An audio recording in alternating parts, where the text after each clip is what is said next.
Good evening, good evening, good evening. Thank you for tuning in to Just Another Messenger. I am your host, Tamara L.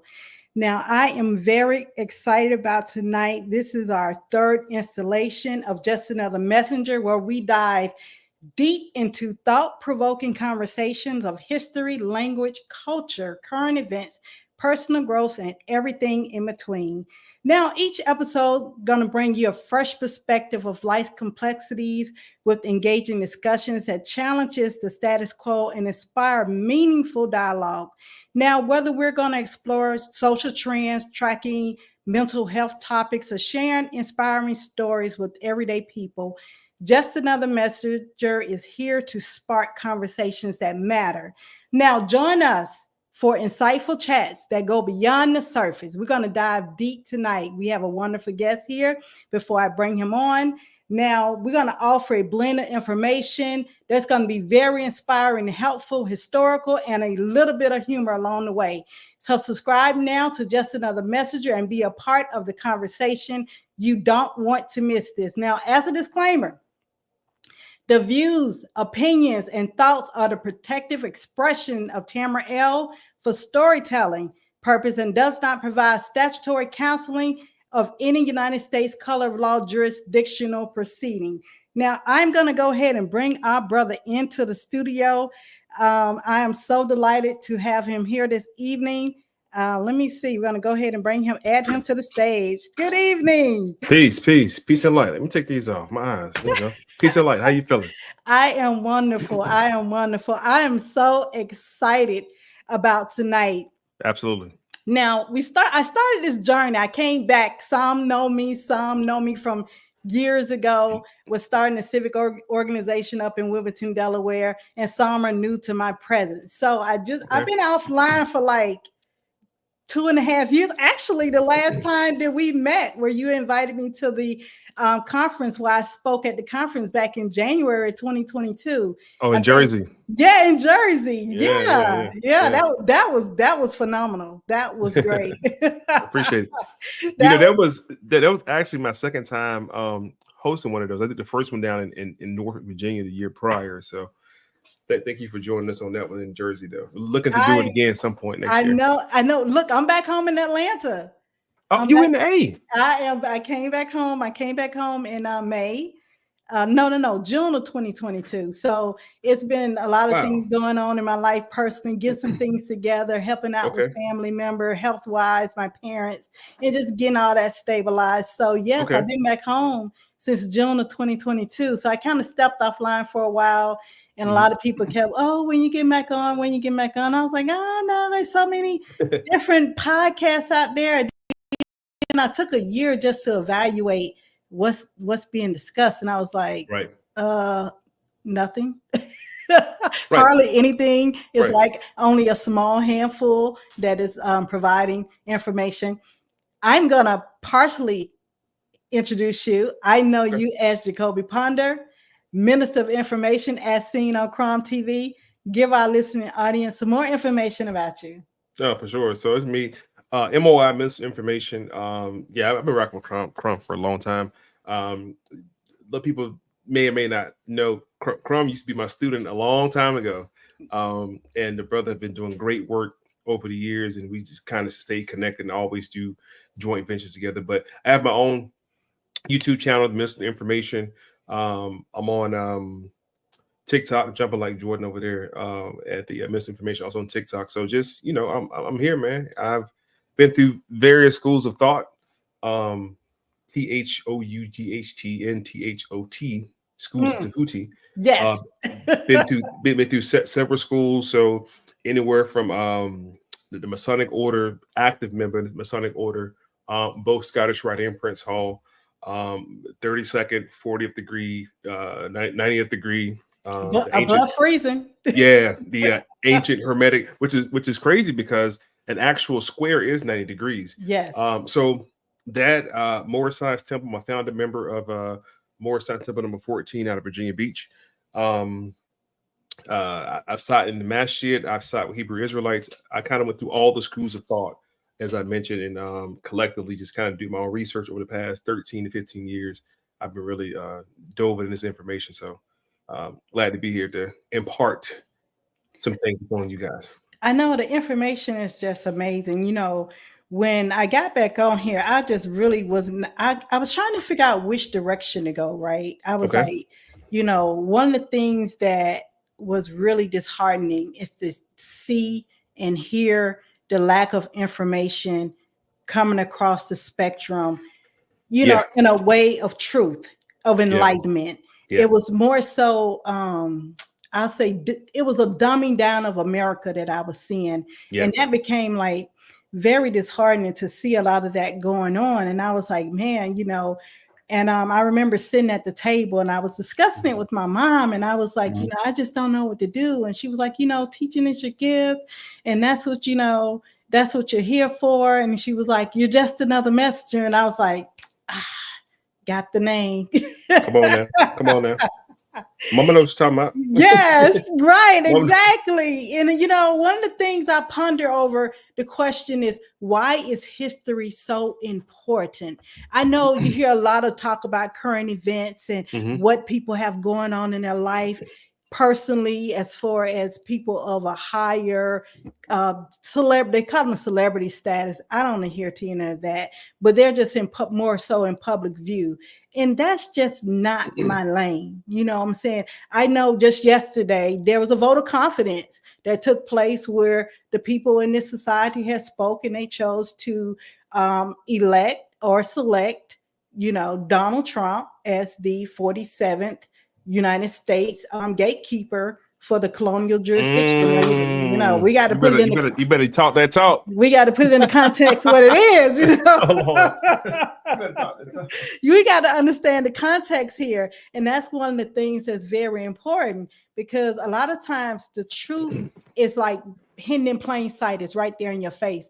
And a lot of time for our people, it's hard for them to understand who they are and what they belong to. So one of the things that's very important to me is, why is history so important? Like for me, I see history as important because it's the foundation of today and tomorrow's journey. Like it's just not historical events. It's today and tomorrow's journey. And it also helps to identify those mental struggles, which creates those pathways towards our liberation. It helps to identify them. Now, one thing I would tell anybody, if you don't remember who you are, you sure don't have a chance of understanding or knowing if there's anything worth fighting for. One of the things that colonial British Americans, aka Europeans, they understand the fight. They understand the fight daily. They understood the fight in their casting of their vote. They understood the fight. So we have a misguided understanding about what that fight entails, and also history aids to release the pressure to conform to certain ideologies that just no longer vibrates with us. And, one of the things I want to touch on is, I started off like in reparation, because that was like one of the topics that was just chirping. Reparations. Okay. And I was like, okay, now I know reparation is so misunderstood in our community, because one of the things that's not talked about is the contract, the status of the migration, such as what status were the people in at the times these contracts took place. You have the indentured servant contract, you have the immigrant contract, you have the immigration contract out of one nation state into another. This is not talked about and discussed. Then you have the asylum seeker and the refugee. Our people are only thrust into the slavery aspect of that contract. Let's still say contract. So yeah, so let's get into that. I know from my first episode, it's titled it's called the reparation scheme in the Black community. And my second episode last week was titled the Anglo American Agenda, So the founding fathers are founding thieves. And I say, this is a great way to connect all this and keep the segue going. And one of the things I know that you're touched on, because I am a student of Minister of Information. I am a student of Crom TV. And one of the things I was so excited about having you here this evening is to touch on the Black nobility and their connections to the colonial machine. So I'm going to yield the floor and let you take it from there. No, and please, I definitely want you to engage and ask questions, because that's what keeps me going. One of the downfalls of knowing a lot of information is you have to me personally, I have to constantly be engaged on questions. Otherwise, I just go off the rails because there's so much information. You know how we get lost in the books. We get lost in the papyrus.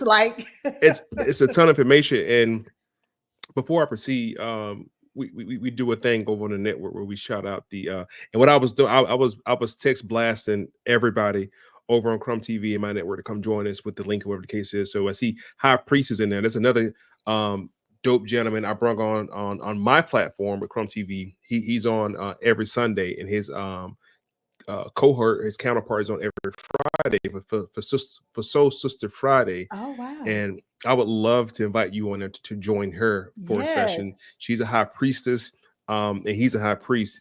He gets into the gematria with the names and breaking the names down, whatever the case is. And then somebody's in the chat. I see Solo 5000 is in the chat also. Peace and love to Solo 5000, and I'm pretty sure others will join us along the way. I want to go back to visit something you talked about with the reparations piece. Bruce Lee in the chat, he just joined. All right. I'm saying there. Hey, brothers, make sure y'all subscribe to the sister channel and support her for sure. Yes, please. We're just getting started here. Just Another Messenger is not monetized and will not be monetizing on YouTube. So I know I'm going to put my banner up for support, to where if you want to support the channel, where you can go to support the channel, and that's at via CashApp at Just Another Messenger, as well as you could donate there. And you please subscribe, like, and share on YouTube at Just Another Messenger. It's free to click and just subscribe. We're all in this message sharing tribe together. And if you'd like to email me, you can email me at JustAnotherMessengerPodcast@gmail.com. And I know our good brother's going to put his wonderful information up there so we can have that as well. Absolutely. Another thing that I'm starting to do also with my channel is I bring in the high priest, the brother in the chat over there, and as I go through the historical monologue, the brother is using the gematria. And he's dialed in gematria with certain parts of history, and he's pulling up current history. For example, we was going over. I'm not sure how familiar you are with the Serapis Bay. Serapis Bay ended up being the. Are you familiar with Serapis? No, I'm not. Enlighten me. Okay, yeah. So Serapis, if I pull it up real quick, Serapis was a entity that was created by Ptolemy. Okay. I'm trying to pull it up real quick. And Ptolemy was one of the Egyptian rulers after the exodus of Alexander the Greek. And what this gentleman ended up doing was he created an entity by combining the two deities. He used Apis. I'm gonna share screen for a second. You can see it. Bring everything into. Okay, so I think yes. So Serapis was the entity before they brought in Cesare Bagora, right? Well, am I along the right line? Ptolemy. Gotcha. Ptolemy brought in. You mind if I share screen? You hit share screen for me on your side. Wait a minute. There you go. So Serapis was a Greco-Egyptian deity that was popularized by the Greek pharaoh Ptolemy. Okay, so Egypt actually went through a 380-year, 400-year period where the Greeks ruled Egypt. That's why a lot of the art, it looks Eurocentric. The Greeks actually ruled Egypt, and Ptolemy I sought up this deity named Serapis Christos. It says here, Serapis was a combination of several Egyptian Hellenistic gods, including Osiris, Apis, Zeus, Helios, Dionysus, Hades, Acephalus Serapis was worshipped as the god of the sun and the underworld, fertility, healing, and divine majesty. This is Serapis. This was an actual deity. From Serapis Christos, you get Christ. And even in 3rd century BC, you get into people known as Christians who were Gotcha. devoted followers of Serapis. Now, the caveat is, how do you get Christians before Christ is born? This is BC, right? Now, his son comes along, Ptolemy II, sets up the clergy of Jewish scholars to publish what's known as the Septuagint, or the Latinized version of, the Greek version of the scriptures, the Bible that we know today, that was reinterpreted later by Desiderius Erasmus in 1516. So this is the Christendom. This is the beginning of Christendom, not Christianity. Christianity and Christendom are two different things. Christendom is the conquesting. It's the Christian conquistadors of that era, all the way through the time of Constantine, who sought up the Ecumenical Council meetings, which gave you the Council of Nicaea 1 and 2, the Council of Ephesus, the Council of Chalcedon, which creates this fictitious entity named Jesus the Christ out of Serapis Christos. So we looked up Serapis Christos in the Gematria, good brother high priest, and Kamala Harris name came up. And yeah. I'm not surprised. And it's linked to this deified entity of sorts, which we know that her entire name represents a deity of India anyway. I think it's an evil laughing entity of India anyway. Okay. So anyway, that's kind of what we've been doing. The brother high priest and myself is kind of, not only I'm going through the history, but then he'll go through and punch it in through the Gematria, which is the codex, if you will, for the Jewish language, which gives out what it means now. So we will put in a historical reference such as Serapis Christos. It calculates the numeric value of her name and spits out. Right. And numbers are so important. What people must realize that those numbers deal with the frequency and vibration of the universe. So it's very important to understand that frequency and vibration, because that can either cause a calamity or it can cause balance, within a society. So I'm loving this. I'm loving that the Gematria is also being utilized to have the explanation of the historical understanding that's connected to today's current events. Absolutely. So when we talk about reparations, I think our people, well, you said a couple different things. The reparation piece, first of all, we have to understand what reparation was. I think a lot of us, including yourself, we know about the Emancipation Proclamation, right? Which didn't do anything. If anything, it should have been called the Liberation Proclamation, not emancipate. Emancipate simply means transfer of property. And we know that those properties were transferred from the plantation to the state, making them wards of the state in that time. In fact, Lincoln deemed those people at that time contrabands of war. Yes. And being their contrabands of war, they're treated like as such, right? So Black folks did receive reparations already. There was a couple different owners. Shouts to the chat, man. Pen and paper gang coming in. There was a few people who actually received reparations, monetary assets from the government. There was an opportunity, I want to say in 62, Lincoln issued what was called the Emancipation Compensation Act. And the Emancipation Compensation Act allowed property owners to fill out a petition and lay a claim. And a few Black people did receive reparations already. See, I think you're going to have to rewind that part for the people in the back to understand that little portion right there. To understand that reparations has been extended out. Yeah. So this argument about reparation is like a mute argument. Yeah, I mean, I think our people just a lot of people in the past 6 to 7 years, when it comes to history and information, especially with things like TikTok going on, our people are just excited to put out the information first. Right. They don't care what it is. Like, They the first one that said it, whatever it is, without doing research. A lot of our people now don't read. Um, they don't read. They don't research textbooks, anything like that. They receive downloads now from the ether and the soul plane. And I call them, excuse my language, I call them a bunch of the females are just fairies. You know, those are the ones with the waist beads and the stones and all the copper on their face. If I offend anybody, I apologize, but this is what my perception is. A lot of the brothers are on social media with their shirts off and they all taking Assawat root and all kind of stuff. And it's receiving downloads. No research at all going on. Interesting. No research at all going on. But this is a younger generation though, that are doing this and they're popularizing this activity. But when you sit down and have a conversation with them and you ask for dates, and I teach, you know, all my people, all of my disciples over on the network and the master students from Crumb TV, I teach them to talk in time and space. When it happened and where it happened is so important. Even when you talk about the out of Africa theory or the transatlantic slave trade or any of these notions that we associate ourselves with.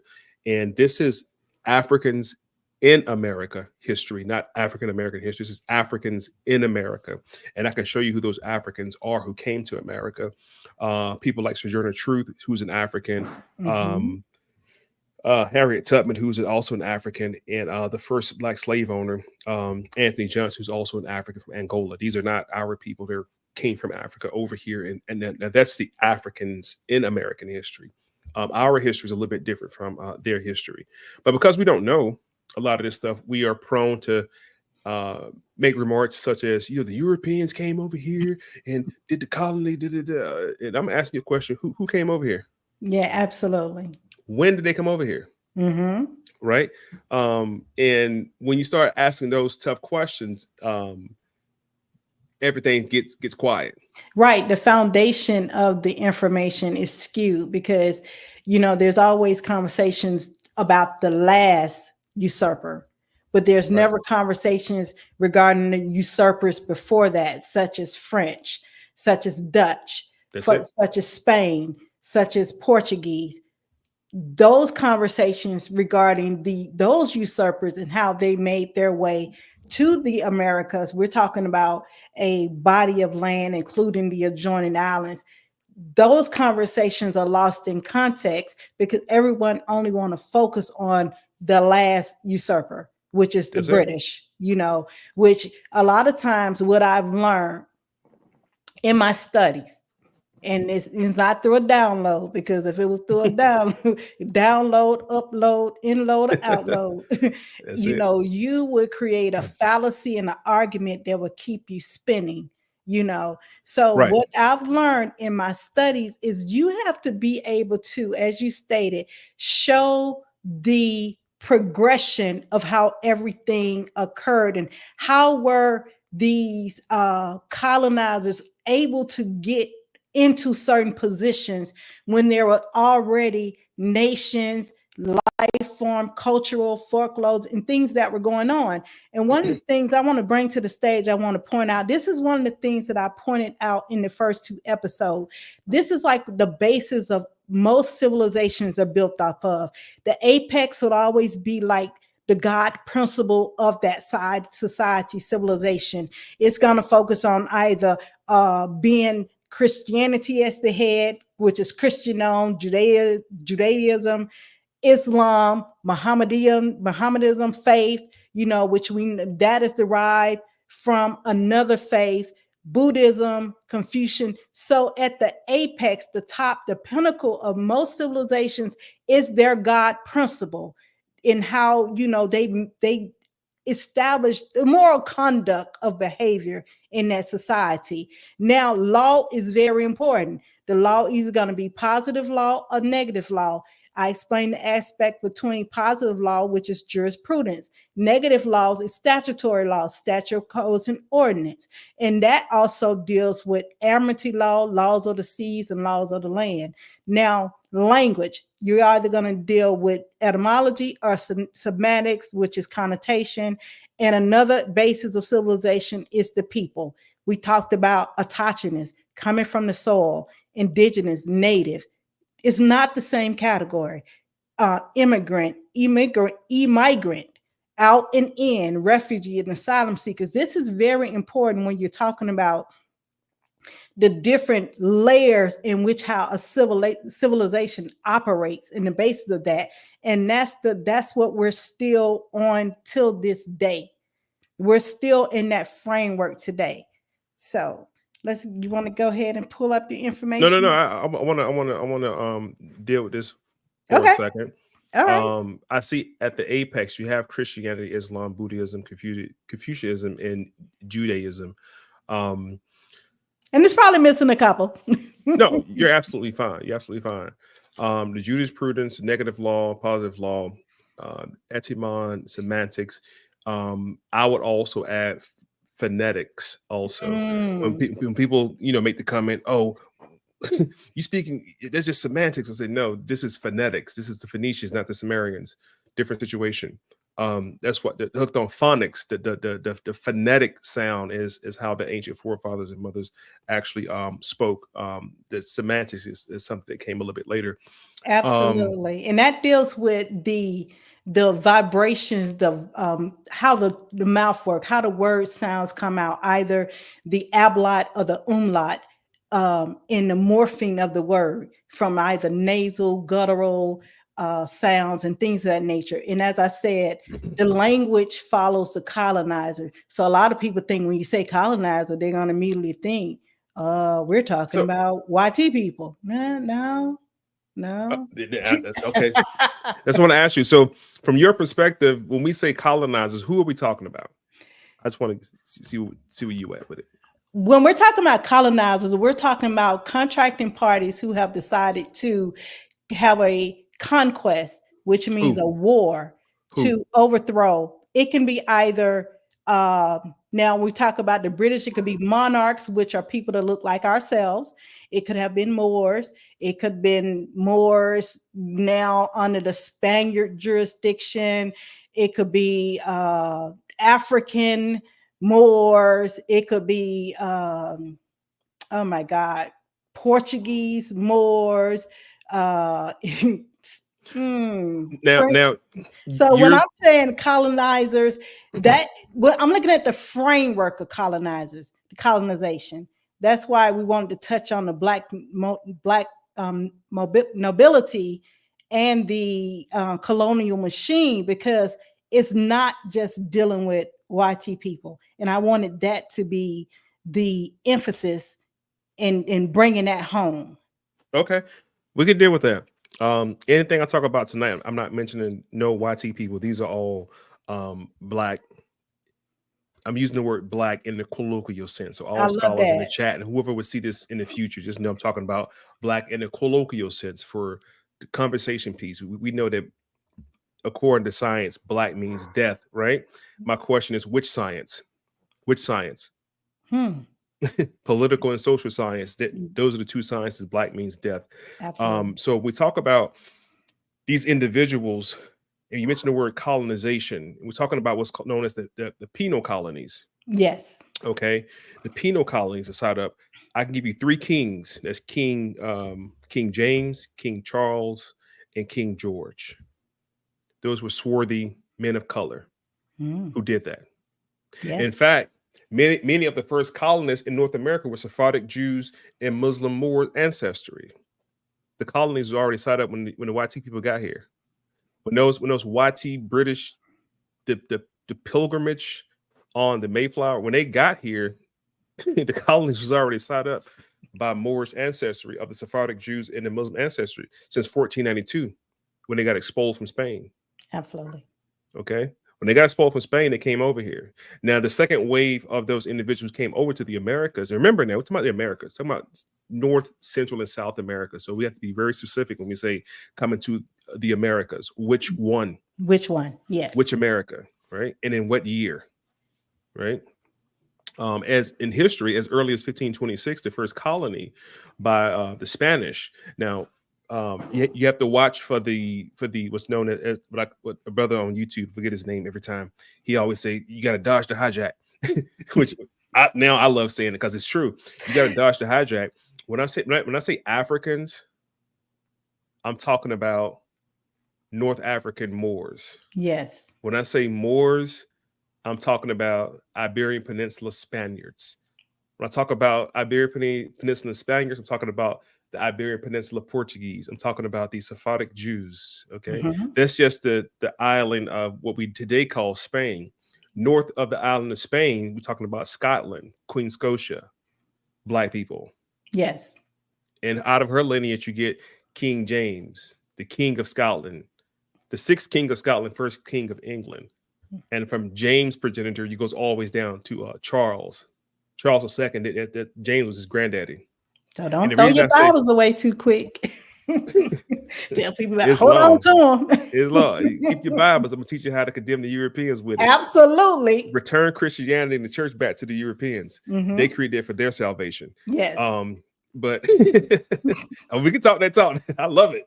So people say the Arab slave trade. Who are they talking about? Who? And that's a rhetorical question. We say the Arab slave trade. We're mainly talking about the Portuguese individuals from what was known back then as the Iberian Peninsula. All right. Those are the Arabs we're referring to. If you think we're talking about Arabs out of what today we call Iraq, Iran, they were not that well established at this juncture in history in the 15th century. They were not that functional at that time period. Not saying that they're excluded from it, but we say Arabs, we're talking about Moors. Yeah, they didn't have that juice. We say Sephardic Jews, we're talking about Moors or Hebrew Moors. That's why it's such a close connection to the Moors diaspora and the Hebrew diaspora. That's why you would see things in New York as early as 1921 as the ancient Canaanite temple site up that Noble Drew Ali went to resurrect. You'll start to see that Moorish connection with the Hebrews, but there's a story behind that story that we're not told or taught. Okay, we talk about slavery out of the continent of Africa. Nobody's talking about Queen Nzinga and her 13,000 bodies she committed every month to the Dutch slave trade company. Okay, we're talking about the thousands of so-called Africans out of the continent of Africa coming over to South America. We're not talking about the Royal African company that was ran by Charles II, who was a Black man also. So I can show you the whole entire Black on Black diaspora that YT people were. We give them too much credit. Absolutely, we give YTs too much credit. This was literally. And again, I'm using Black as a colloquial sense. This is a Black on Black diaspora. We was taught in reverse that the Europeans came to the continent of Africa. They bypassed malaria. They bypassed the mosquitoes, went to the jungle, snatched up Negroes, threw them on a ship, and then sailed off into the sunrise to America.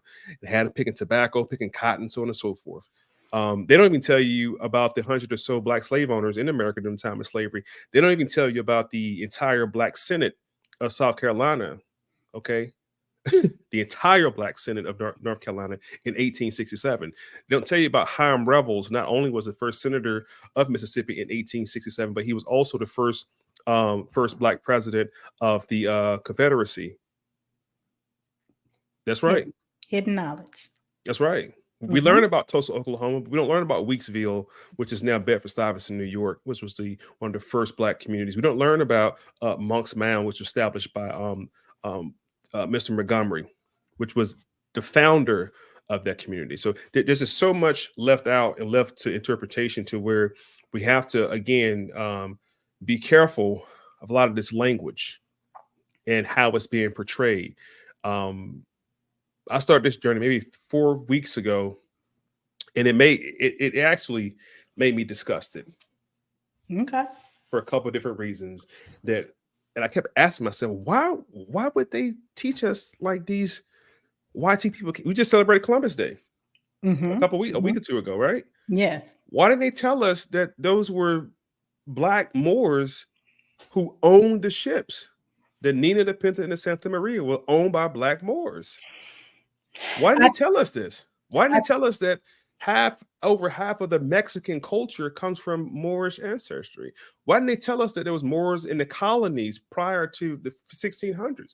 Why aren't they telling us this stuff? Like it's like a double-edged sword. It's like, okay, on one hand, we don't want you to know how much power that you actually possessed at one point in time.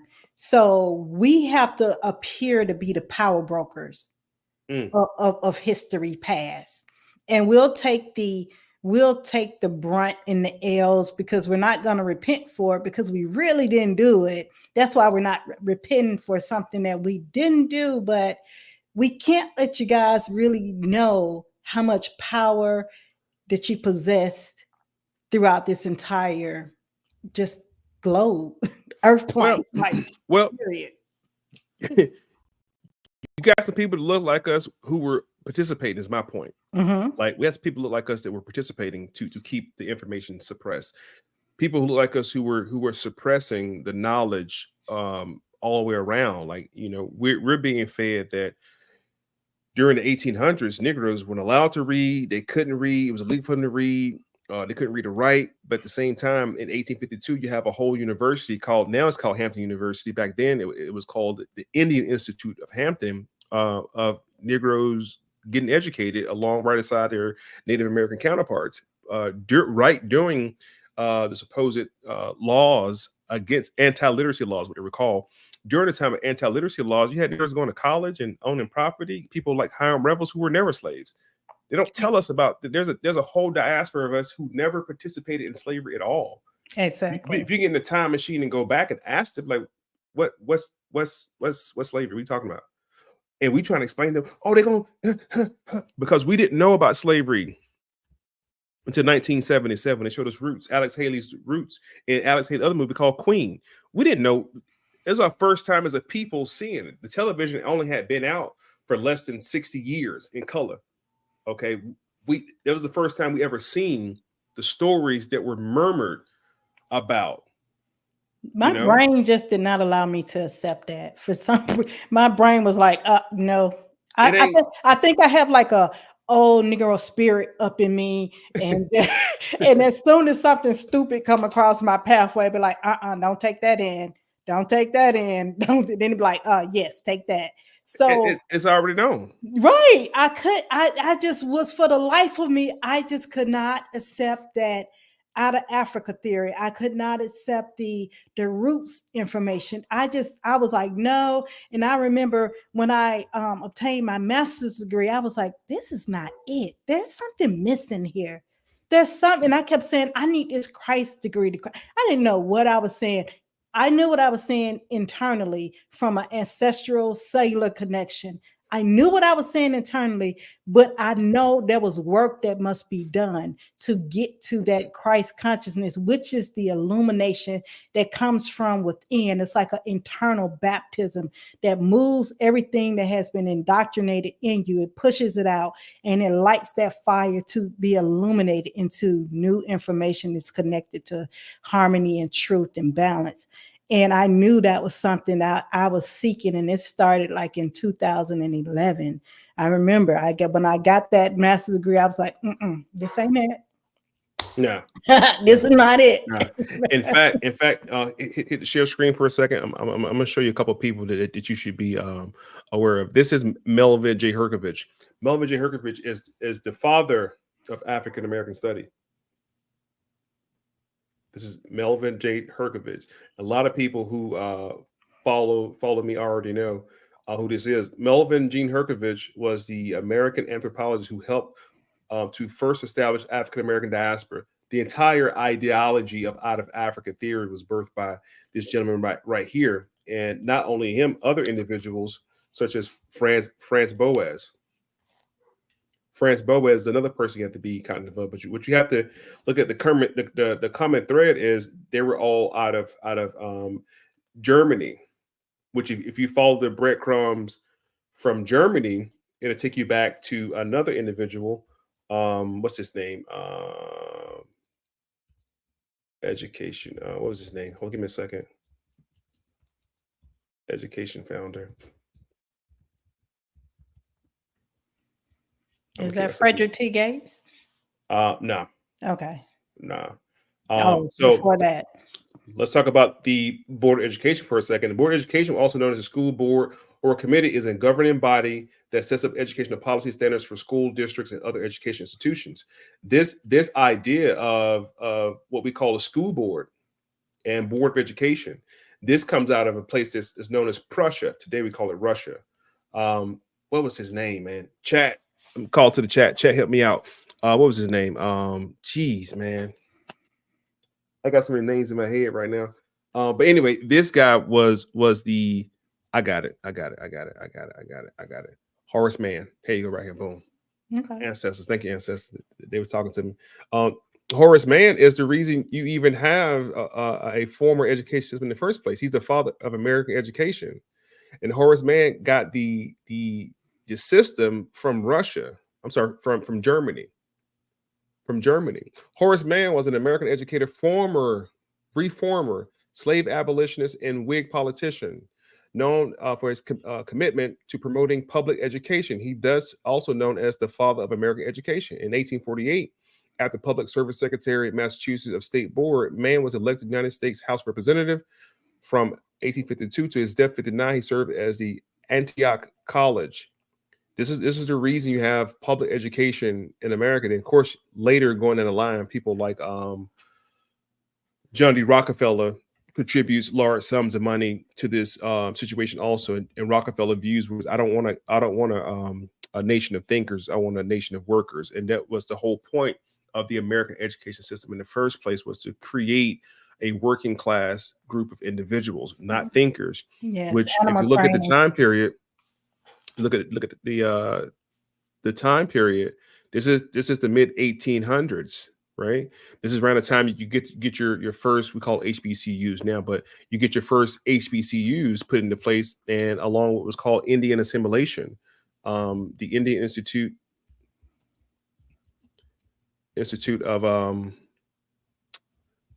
of Hampton.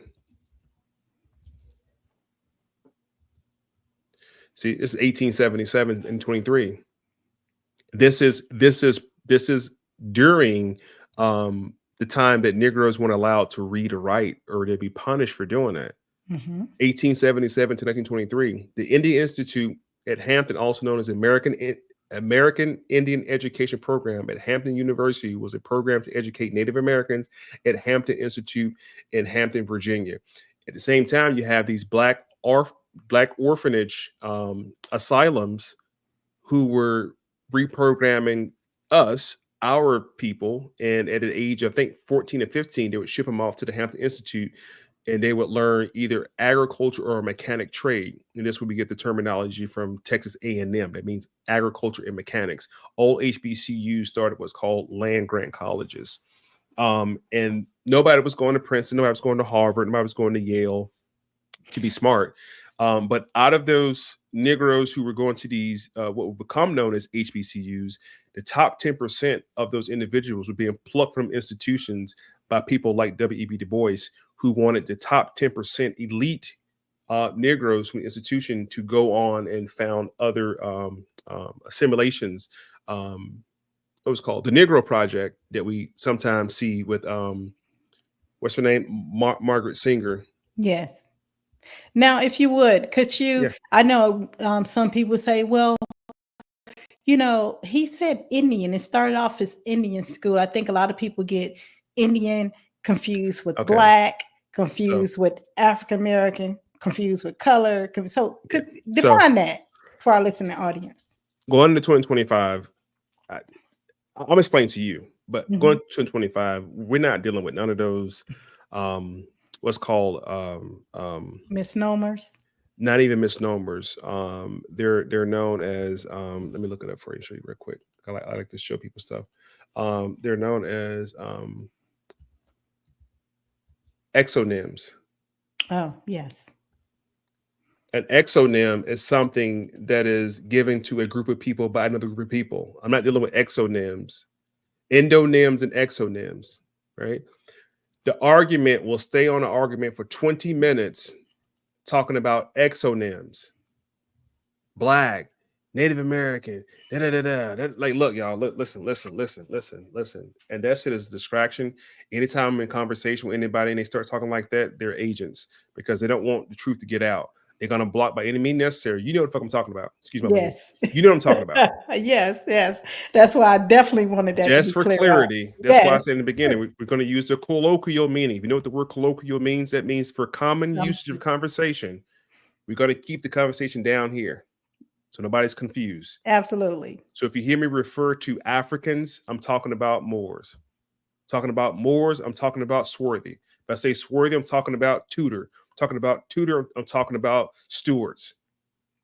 That's where we get lost at. Absolutely. Trying to put a exonym on a group of individuals or a person, and you get hung up. Dodge the hijack. I'm taking the brother word and using it. Shouts out to him. Get his name again, but dodge the hijack, y'all. Yes. Right. And remember earlier, I told you people like, oh man, that's just semantics. No, it's phonetics. It's phonetics. Yes. Semantics are for the Sumerians, and phonetics are for the Phoenicians. This is phonetically speaking. If you don't know the difference between phonetics and semantics, I encourage you all to look that up. Then dealing with phonetics or semantics, then you deal with the etymology of things. And because we all speak a common language called English, we deal with the law of English, which is called a lexicon. And if you do not understand the law of language, then you are dyslexic. Yes. And a lot of people are just dyslexic. And it's okay to mean, this doesn't mean that you're illiterate. You're docile or feeble-minded. This means you're just uninformed or you're ill-informed about information. And that's my life path is to give you information.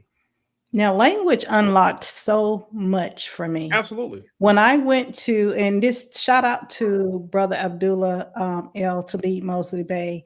When I first met him, I think it was November of 2016. And he invited me to a class that he taught at Temple and that's when I lived at the time up in Wilmington, Delaware. He taught at Temple at their like PASEP community building, and he taught etymology there. And I remember the first day in there, I really thought he was like punking me out because, you think you hold a master's degree, you think you know everything, right? So, I mean, you think you know it all and you don't know anything. So I remember saying, okay, I'll come to your class. This was on a Friday when I met him. His class started at Monday. So I had to go online that Saturday, go ahead and register at Temple for the course, paid my 30 notes, and went on ahead to class that Monday. And I remember in class, he was like, what is this word? What is the etymology of this word? And I was like, grab a dictionary, so people laugh and sniggling because he have some, well-learned people in the classroom. I'm a novice. I'm new to class. And I felt like he was punking me out. I was like, oh, I don't have to be here for this. And he was like, no, sister, I'm not trying to discourage you or make fun of you. He said, and this is what happens in the board of educational system, where we thought we were taught the true meaning of words, and we learn here there's a whole set of understanding of words and language.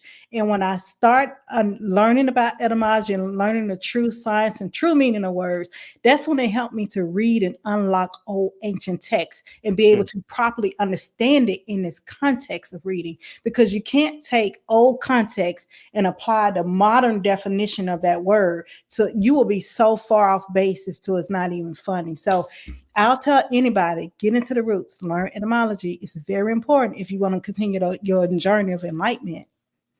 Well, but not just the etymology, which is super important to know the origin of the word, because that helps you to understand or to place it in its proper matrix when it comes to the time frame. If we're having a conversation about the 1400s, we're going to refer to people as what they were referred to in the 1400s. Talk about the 1300s and back.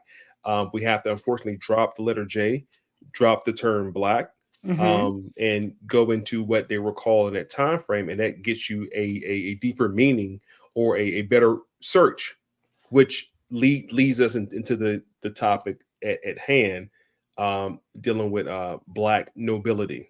And again, I'm using the term black, swarthy, Tudor, Stuart, Moorish.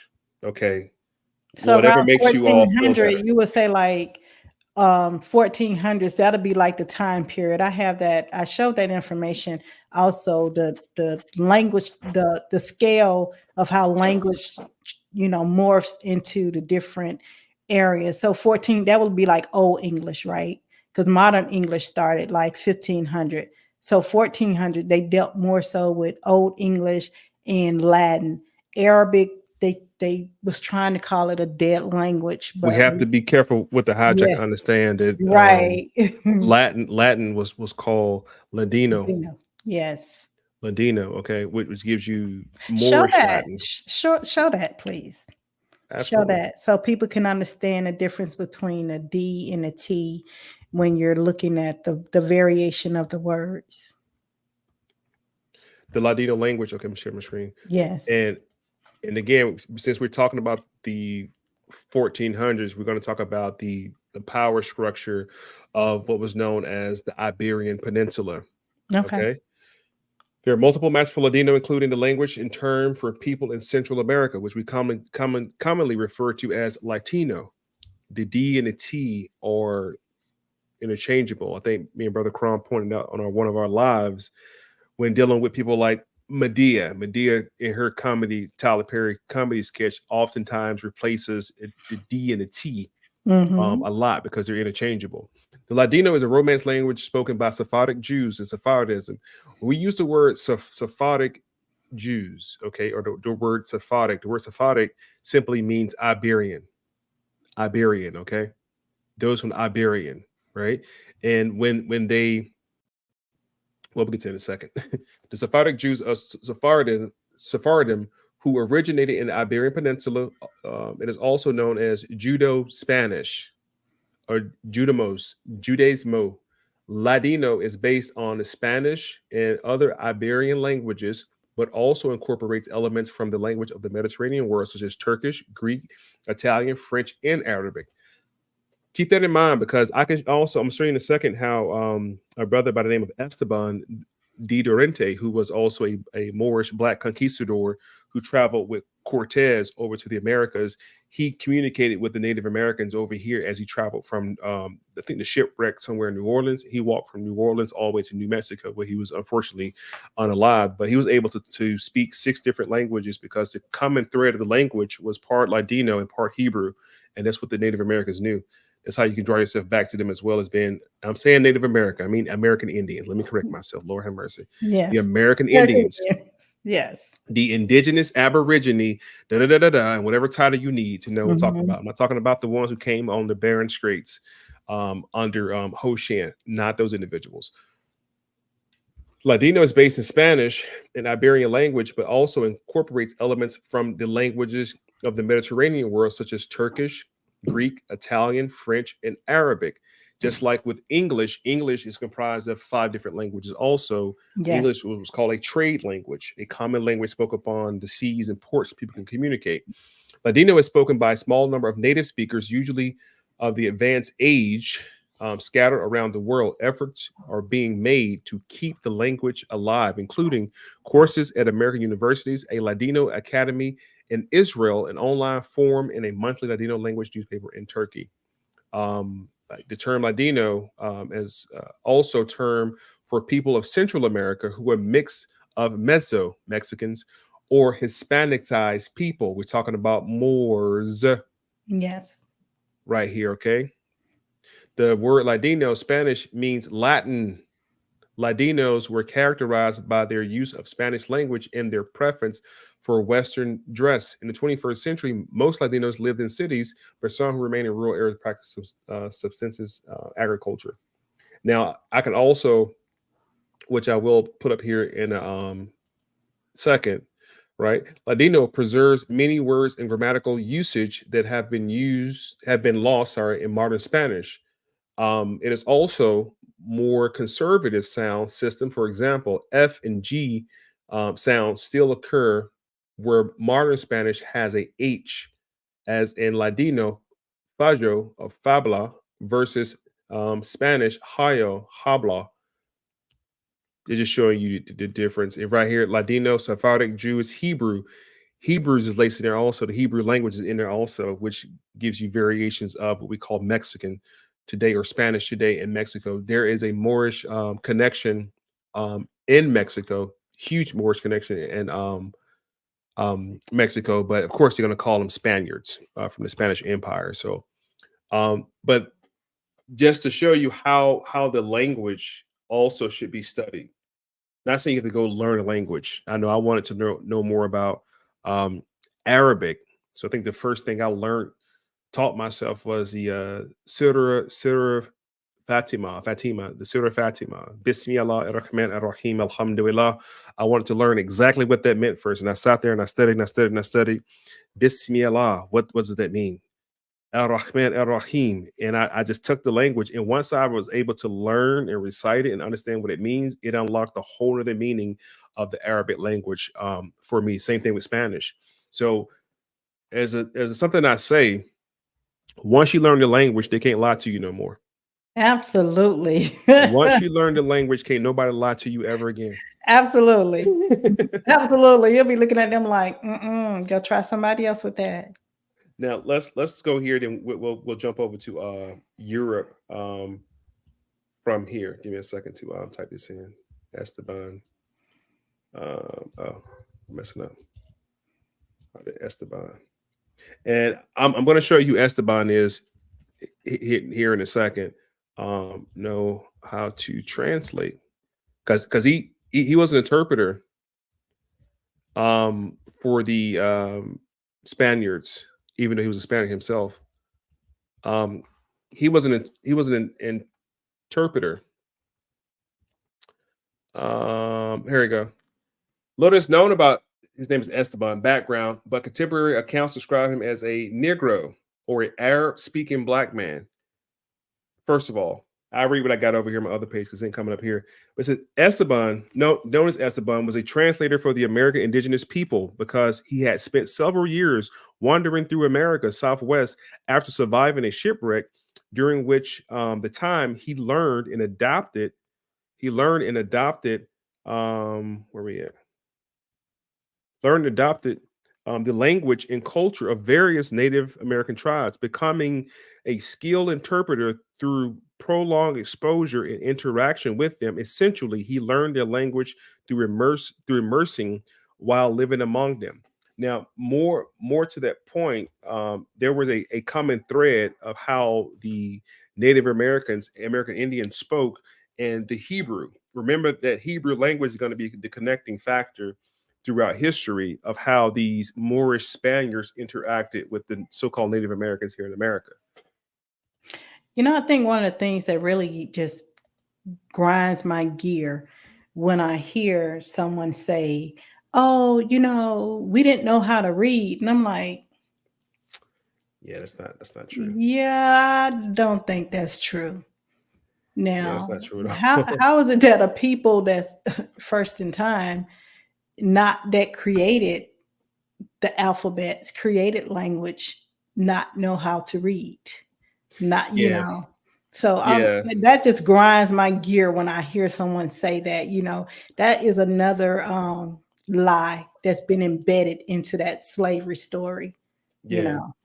What's your take on the slave narrative itself before we jump over into the diaspora of my take on it from what I've read, what I've studied along the way, because I started my studying back in 2011.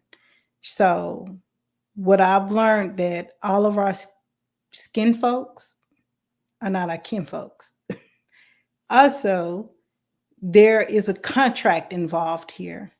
There's contracts involved with, just like, okay, if you work at a corporation today, you have what you call a human resource department, and you have what you call recruiters that go out, and now today's that's the modern take on it. You have recruiters that go out and search for people that have this particular skill set. During that time frame, the skill set was building the plantation, growing of sugarcane, cotton, and things of that nature. Now, if you have the human resources, back during that time period, I think the people would have been brought up on charges of mishandling of their employees. And a lot of the mishandling happened by way of people that just looked like you and I. That's my take on it. Well, uh, again, when we talk about slavery in America, the only, not the only, one of the only important things we should be concerned with is something called the second domestic slave trade. This is the slave trade that affected us the most, us meaning descendants of people of color in America. The Atlantic slave trade had nothing to do with people here in North America. Like No, no, I do recall. I do recall from my understanding. My back up. I do recall from my understanding in that direction. You had a migration of time period where the slave trade went to the South America first. It happened in the Spanish zone, and that was by way of the Moors, to say it, Moors. yeah, the Moors. That happened by way. That happened. Well, first you had one through Alfonso, which went to Western Africa, and which Alfonso was given permission to South America. I think the first wave of it was all dealing with South America, which called Central America, which is that now became the Spanish zone. And like you said, the second wave deals with I'll just say the mainland. The mainland. The talking about South America, the first wave was done by Spanish conquistadors. Yes. Transporting American Indians out of South America back over to African parts of Europe. That was the first slave trade ever in mass on record. Queen Nzinga. So the story was reversed. Well, not reversed. It's not told in correct order. If you remember nothing else, after this live going forward in your studies, you have to put stuff in time and space. Absolutely. I don't care what nobody's telling you. Ask them when and where and who. Make them tell you who. Don't just, the European. Which Europeans? Where? Who? Who? Give me a name. There's names of people. Give me a freaking name. The transatlantic slave trade. Who was doing the slaving of these people? Queen Nzinga was supplying over 13,000 bodies a month to the Dutch Trading Company. The Dutch Trading Company was putting bodies on the backside of South America, right? Now, Argentina is the front side. Brazil is the backside. That's the west coast of South America. Spain had the backside on lock. The front side of South America was still open territory for the Portuguese. Now, out of the Congo, right? King, the brother you say Alfonso and his lineage were at war with Queen Nzinga in the Ndongo nation below them. They were at odds with one another. The Portuguese were helping out the Congo, which would later bite them in the butt. But the Portuguese was helping them out, and then to the south, the Ndingo empire ran by Queen Nzinga was getting helped by the Dutch, and they both agreed to supply. I can pull the numbers up and show you the numbers. Like those millions of Africans who came from Africa over to the Americas, it counts body by body. Oh, damn. Okay. So again, This is black on black crime. This is Africans shipping Africans out of Africa. No YT people at all. Yes. The YT people were just the merchants. They were just contractors. Let's see that number. They were just, I'll show you. They were just contractors. Like they had nothing to do with that stuff, man. How many right here? See, I got it still highlighted in my thing right here. She was selling them. This Queen Nzinga. She's in the Southern Territory. So you have Congo, King Alfonso. Then you have Queen Nzinga, the Ndongo Empire. They both were shipping Africans to Spain and Portugal. And I'm going to show you these. I'm going to show you these African slaves who got shipped to Spain and what they became. It's going to put a whole other spin on the KKK for you. I'm going to show you the oldest black fraternity in the world. Let's do it. Okay. So Queen Nzinga sold nearly 200,000 enslaved Africans to the Portuguese during her reign. Her forces captured hundreds of thousands of people. Now, she didn't want her people to go get caught, so she went and got other people, right?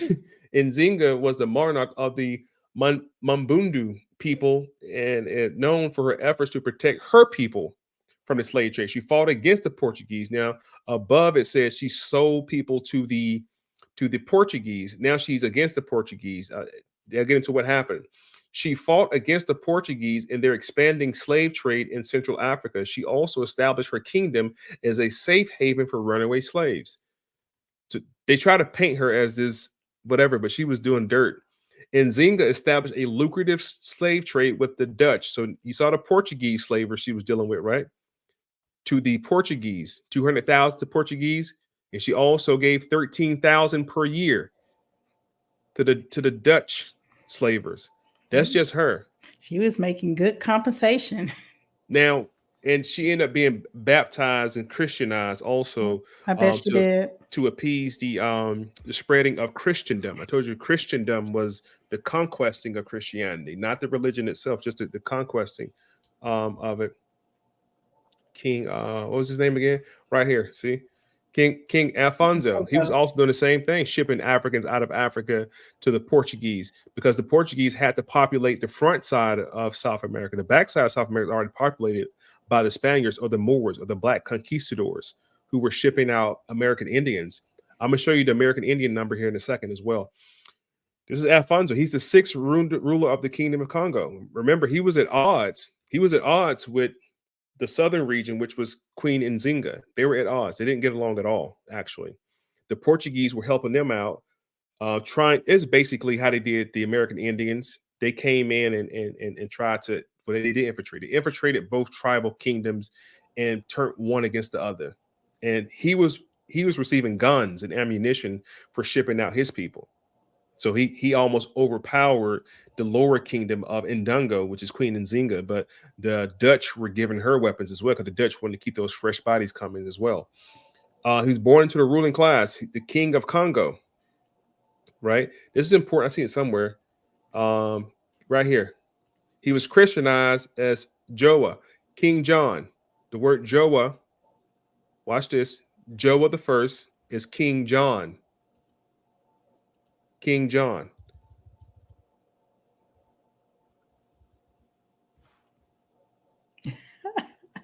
King John. King John, one of Portugal. So this is the actual John of Portugal. And you have King Joa. Joa means John also. You see that? So he was exalted. He was exalted by the Portuguese monarchs. Yes. All right. So that's who he was. So yeah, we start seeing that these Africans participated heavily in shipping out their he people. became a pope, right? Not him. Not him. Or was that Alfonso the what, 7th? I mean, no, sorry, 4th. Well, you got to dodge the hijack. The ruling class of Congo were bestowed titles of nobility by the Portuguese. So you would have a King John in actual Portuguese in Portugal. Do you have a King John in Congo? Right? Just like you had, about King Philip's wars over here. Yes, I was more so thinking of King of the Pope Alfonso, who issued the Dum Diverses. No. Okay. Not him. He was out of France. Okay.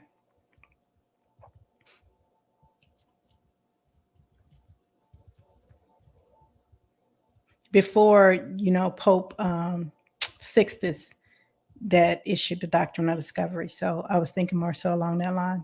So it's two different time frames. Yeah. Gotcha. Ones. Native American slaves were shipped from the Americas primarily by European colonists. You gotta be sure that we understand who we're talking about. European colonists, all right? Because our people suffer from what's called psychoneurosis, which is a common condition of the so-called Negroes who have affiliated themselves with foreigners for too long. We think like them, act like them. We begin to believe what they believe. We suffer from what's called European xenophilia and all those things. So the moment I say Europeans, because you have not been taught up until tonight about the different dynastic periods of Negroes, even after the Moors were expelled from Spain, you still had a black nobility class ruling in Upper Europe. I'll show you them in a second. So dodge the hijack on the word European and African and black and more. Like, just stop with the, just go study, please. I'm telling you, it opens up a whole nother world when you understand. Just by saying the word European colonist, you're not talking about a YT person. Okay. European colonists often through coastal ports to various destinations like the Caribbean islands. So they were shipping Native Americans out of North America to the Caribbean islands, intermixing them with the Arawak, the Taino, the later we would call them Maroon people, including Barbados, Jamaica. These are the Caribs. So now the Caribs have been intermingled with Native Americans from North America, where they were sold, worked on plantations. Now, when you say work on plantations, what pops in your head? Again, that's a psychoneurosis. You see people of color like your granddad and them out in cotton fields when those were not slaves, those were sharecroppers and tenant farmers. Nothing to do with slavery. These shipments were often carried out on slave ships. No such thing as a slave ship. No such thing. All right. So there's cargo ships, but there's no such thing. Like, nobody was building ships just to carry human cargo. That would have been inefficient. Similar to those used in the transatlantic slave trade, with captured Native Americans being crammed into holes and transported across the ocean under harsh conditions. Now, they're talking about taking Native Americans from North America, bringing them down past Florida, right to Jamaica. That's like a Carnival cruise, right? A 2-3 day cruise. Not like the harsh conditions of our African kinfolks coming from places like Congo. All right, bringing them over to South. It's a much longer trip, and there are no movies other than the movie Amistad. And the Amistad movie didn't show you Africans coming from Africa, by the way. They showed you Africans who got hijacked in the Gulf of Mexico and got brought to Virginia. There are no movies showing you Africans coming out of Africa on a slave ship to the Americas. It just doesn't exist. They show you movies like 12 Years a Slave. They show you Django. What's another one? Roots. Those movies happened in the 1800s. 1808, international slave trade was outlawed amongst the seas. Nobody came into America after 1808. The imagery is wild that you see when you go to some of these African American, and I have my quotation marks up, African American museums, and also there's one in Baltimore. You got to be, I'm going to cut your wisdom. You got to be careful. Those are Africans in America. Right. I-N. Mm-hmm. Okay, continue. And I'm just saying those pictures that's been placed on the psyche of our people to depict the story. It's been a well thought out plan of mental oppression that's continue to go on today.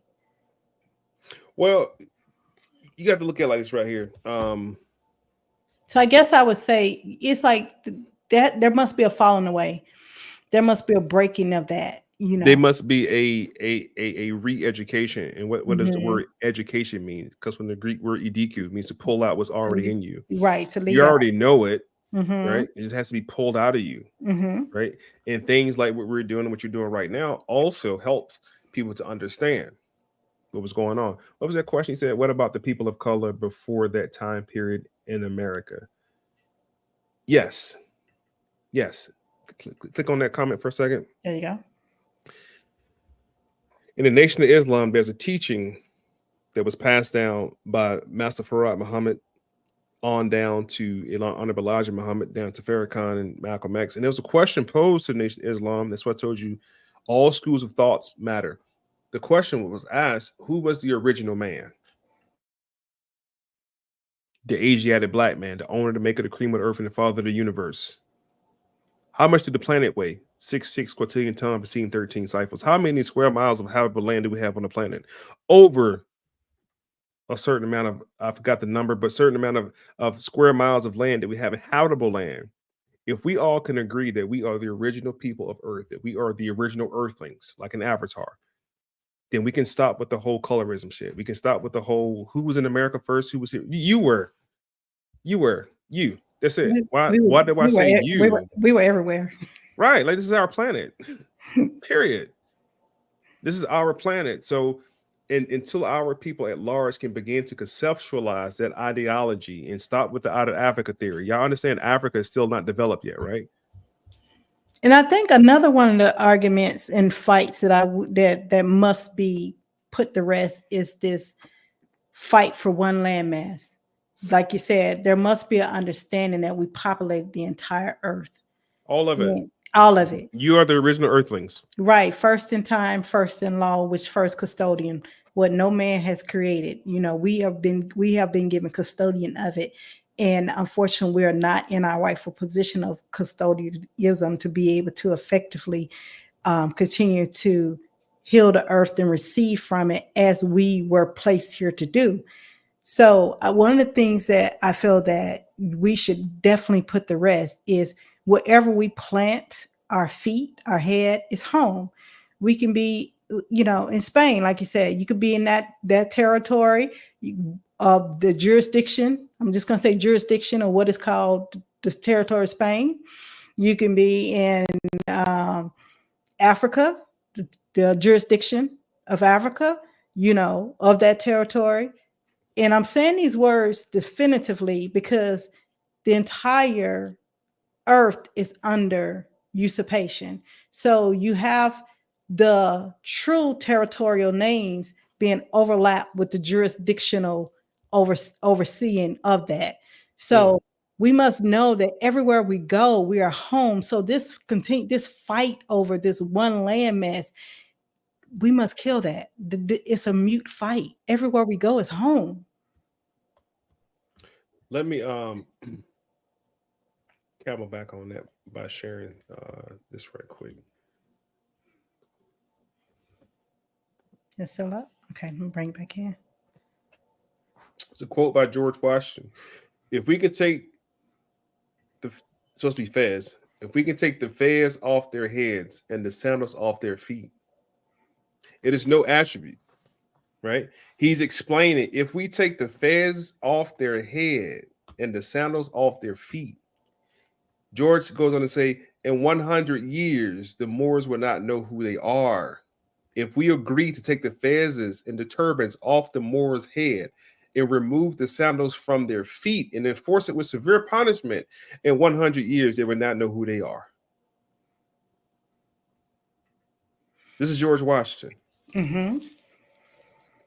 If we agree to take the fezes off their head and the fez and the turbans off their head, off the Moors' head, and the sandals off their feet, in 100 years, they would not know who they are. And I'd be damned, in 2024, we're trying to reteach people who they are. Mm-hmm. Mm-hmm. Stiff-necked people. Oh my God. Ears are uncircumcised. We don't want to believe of our greatness. We cling to the Africans in American history, the Africans in American Museum. That's why in the Africans of America Museum, you get the Harriet Tubmans, you get the Sojourner Truths, you get those Africans in there because they're Africans. They're from the continent of Africa physically. You get people like Marcus Garvey trying to get you to go back to Africa. You're like, what? We're not from Africa. As I say before, I'm 42, and I remember growing up when I was 8, 9, 10 years old. If you call me African Buddha Scratcher, we're fighting. I don't care who you are, we're fighting. And as I got older, I said, why are we fighting over something so silly? Because we knew who we were. Absolutely. Everybody over the age of 40 in their youth has heard from somebody, or your grandma was so-and-so and Indian in your family. And as we got older, due to the educational system and psychoneurosis, we began to become ashamed of that. You got Indian in your family. You might drive a Cherokee Jeep. Like, we started to pick at it, so we shied away from it. It's funny you say that because my sister and I, we are like 13 months apart, right? I'm the baby. I just turned 51. We're 13 months apart. Now, on her birth certificate, actually, she has her certificate of live birth. Mine's been misplaced. She has her original certificate of live birth. On that, my mother's race was classified as she was colored. That was 72, May of 72. My mother was classified as colored. October of 73, same child, a different child from the same womb, 13 months apart, and my mother race changed to Black. I was like, good God Almighty. It's amazing what they would do in just that short period of time, you know. And like the more I just go into this, the more you go into this, the more you realize that, you know, this information, we must continue to hammer it into our people to understand who they are. We must break the chain. Like you said, recently, you have a lot of people created friction in their homes, friction in their friendship over who's going to be the number 47 gatekeeper of the jurisdiction of America. Yeah. And you know, he's only in that seat because we're not in our proper place. That's it. So foreigners got to run our land. Right. Unfortunately. Unfortunately. Unfortunately. Donald Trump has a nationality, you know. Mm-hmm. Until we come into right mind and understanding of who we are, then we can we'll be able to govern. But right now, we're not even in a position to govern ourselves, let alone govern a nation. No. Read some stats out real quick before we jump to Europe. According to the estimates from scholars like Linford Fisher, between 2.5 and 5.5 million Native Americans were enslaved in Americas between 1492 and 1880. I thought it was because if I go to the African slave trade, it's going to show you 2.5 million. This is 2.5 and 5 million Native Americans were enslaved in the Americas between 1492 and 1880. We're talking about all Americas, North, Central, and South, highlighting the significant scale of the American Indian slave trade. However, the exact number remains unknown due to lack of comprehensive records. Estimates suggest millions of Native Americans were enslaved throughout the Americas, often captured by European colonizers and other Native American tribes during the conflict. And there were intertribal slavery as well that happened. And here are the numbers here again, 2.5 to 5 million were shipped out of North America and shipped over to places like Jamaica, the islands, even to Europe and over to Africa. And a lot of them were shipped back from Africa to the Americas. And they really hated that. So they would kill themselves or throw themselves off the ship. They tell us the story of us coming from Africa over here when it was us leaving America, going over there. Yes. And going down to the islands as well. So let's talk about the individuals who were responsible for a lot of this stuff. Let's go to the early colonial setting, which would be Jamestown, Virginia. Jamestown, Virginia, historically was founded between 1607, 1616. Some people say that, 1616. Jamestown was founded in 1607, is widely recognized as the first permanent English settlement in America. Most of our people would be remiss to think that this is the first colony. No. When it wasn't the first colony, or first attempt at a colony. Was it Renault? Nope, let's go here. 1526. We go back 100 years before that. 1526, Lucas Vasquez established a Spanish colony in what was now called Saint Miguel de Guadalupe. That's in Georgia. He had 100 enslaved Africans. Dodge the hijack, 1526. These are Spaniards. These are enslaved North African Berbers, who you call Moors. The duration was 3 months. The ship was lost. Late arrival, disease killed them, conflict. Those 100 Africans revolted and ran off into the wilderness and joined forces with the local indigenous tribes.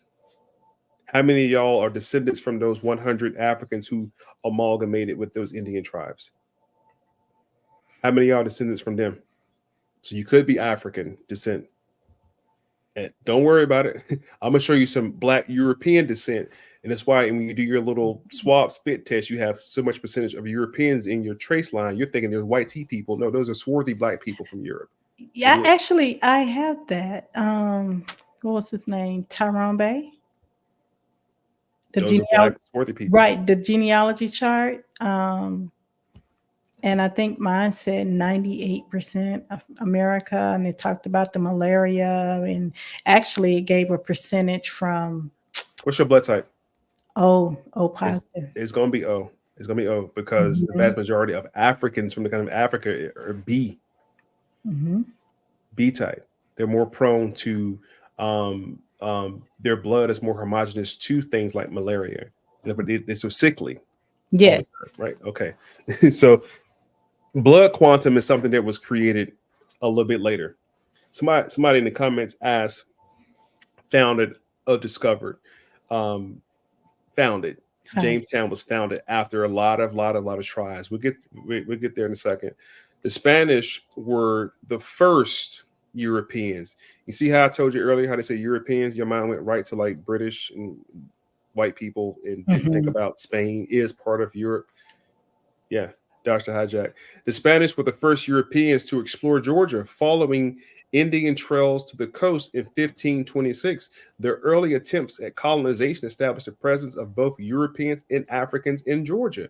In 1526, I thought it was 16. Like, Mm-mm. it ain't 1619 in Georgia. Now we can read on here, but everybody write this down. Y'all know how I do. Get pen and paper. Don't believe a word I say. I'm not here to convince any of you guys. It's just information. Please go do your own research. Is a former Spanish colony founded in 1526 by Lucas. It was the third settlement in North America, north of Mexico. Did y'all know that?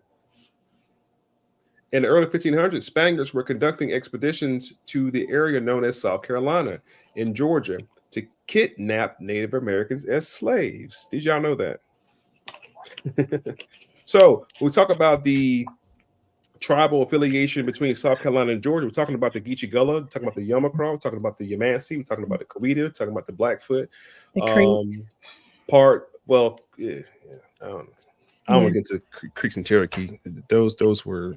So I'm talking about the Black swarthy tribes yes. of the Southeast region. You get into Creek Nation, all that kind of stuff. Now it gets a little weird because they were like in the North Georgia Right. It, mountains. it expanded a little bit. Yes. Yeah, in the North Georgia mountains, there were some other individuals up there in the North Georgia mountains. But in the deep South, the Yamasee, the Yamacraw, the Geechee Gullah, what they call the Cimarroons, or what's called the Seminoles, those tribes, and there's several more. We get into the Muskogee and all those individuals too. Then up in the Virginia area, you have the Pamunkey and the Wampanoag also, which the war with what's his name, The Chief Powhatan War. Matacom, King Philip. They call him Matacom. He was a Wampanoag Indian brother of color who first encountered those Europeans coming into the area, what we call there Virginia. But this is a settlement you should write down and take note of, 1526. Now, the question is, were these are Moors, Spaniards, Spain, Moors. This is 1526. So it's about close to 80 or so years after 1492, the expulsion of the Moors out of Spain as it was taught to everybody. A lot of them people didn't go nowhere. They stayed right there and they converted to Catholicism. They became Moriscos. They didn't go nowhere. They stayed there. Some of them did leave. Some of them did get permission or a couple of days, 30 days to leave and get out of Spain. Some of them just relocated to North Africa and what we call today Morocco. A lot of them came over to the colonies in America. But they was over here as early as like the 8th century. Let me show you something real quick. Let me pull this Well, up. they were able to continue to utilize their skill set to help the new Oregon and Castile with their journey. So they was like, okay, let's go ahead and use what we got to help out and continue to make money because they were merchants as well. Yeah, those were the Black conquistadors. Yes. Yeah, you're absolutely right. Many of the first colonists in North America with Sephardic, Jewish, and Muslim Moorish ancestry. Many of the first colonists in North America were Sephardic Jews and Muslim Moorish ancestry, and they held a prominent position in society. And the expulsion of the Sephardic Jews and the Muslim Moors from Spain during 1492s paved the way for conquest of the New World. They were already over here, and the colonies That's Jamestown. That's the territory, what we call Carolinas, which was set up in 1663 under what was called Lord Proprietors by King Charles II. That's Georgia territory in the mid 1700s by James Oglethorpe. Okay, those are those territories. James Oglethorpe encountered Chief Tamachichi of the Yamacraw Indians and took him over to Europe and brought him back. I'm gonna show you a picture of him and a little Negro black boy who was interpreting between the English and Chief Tamachichi. But I just want to show you that the Sephardic Jews and the Moors had been here since the colonial time period, and even before that.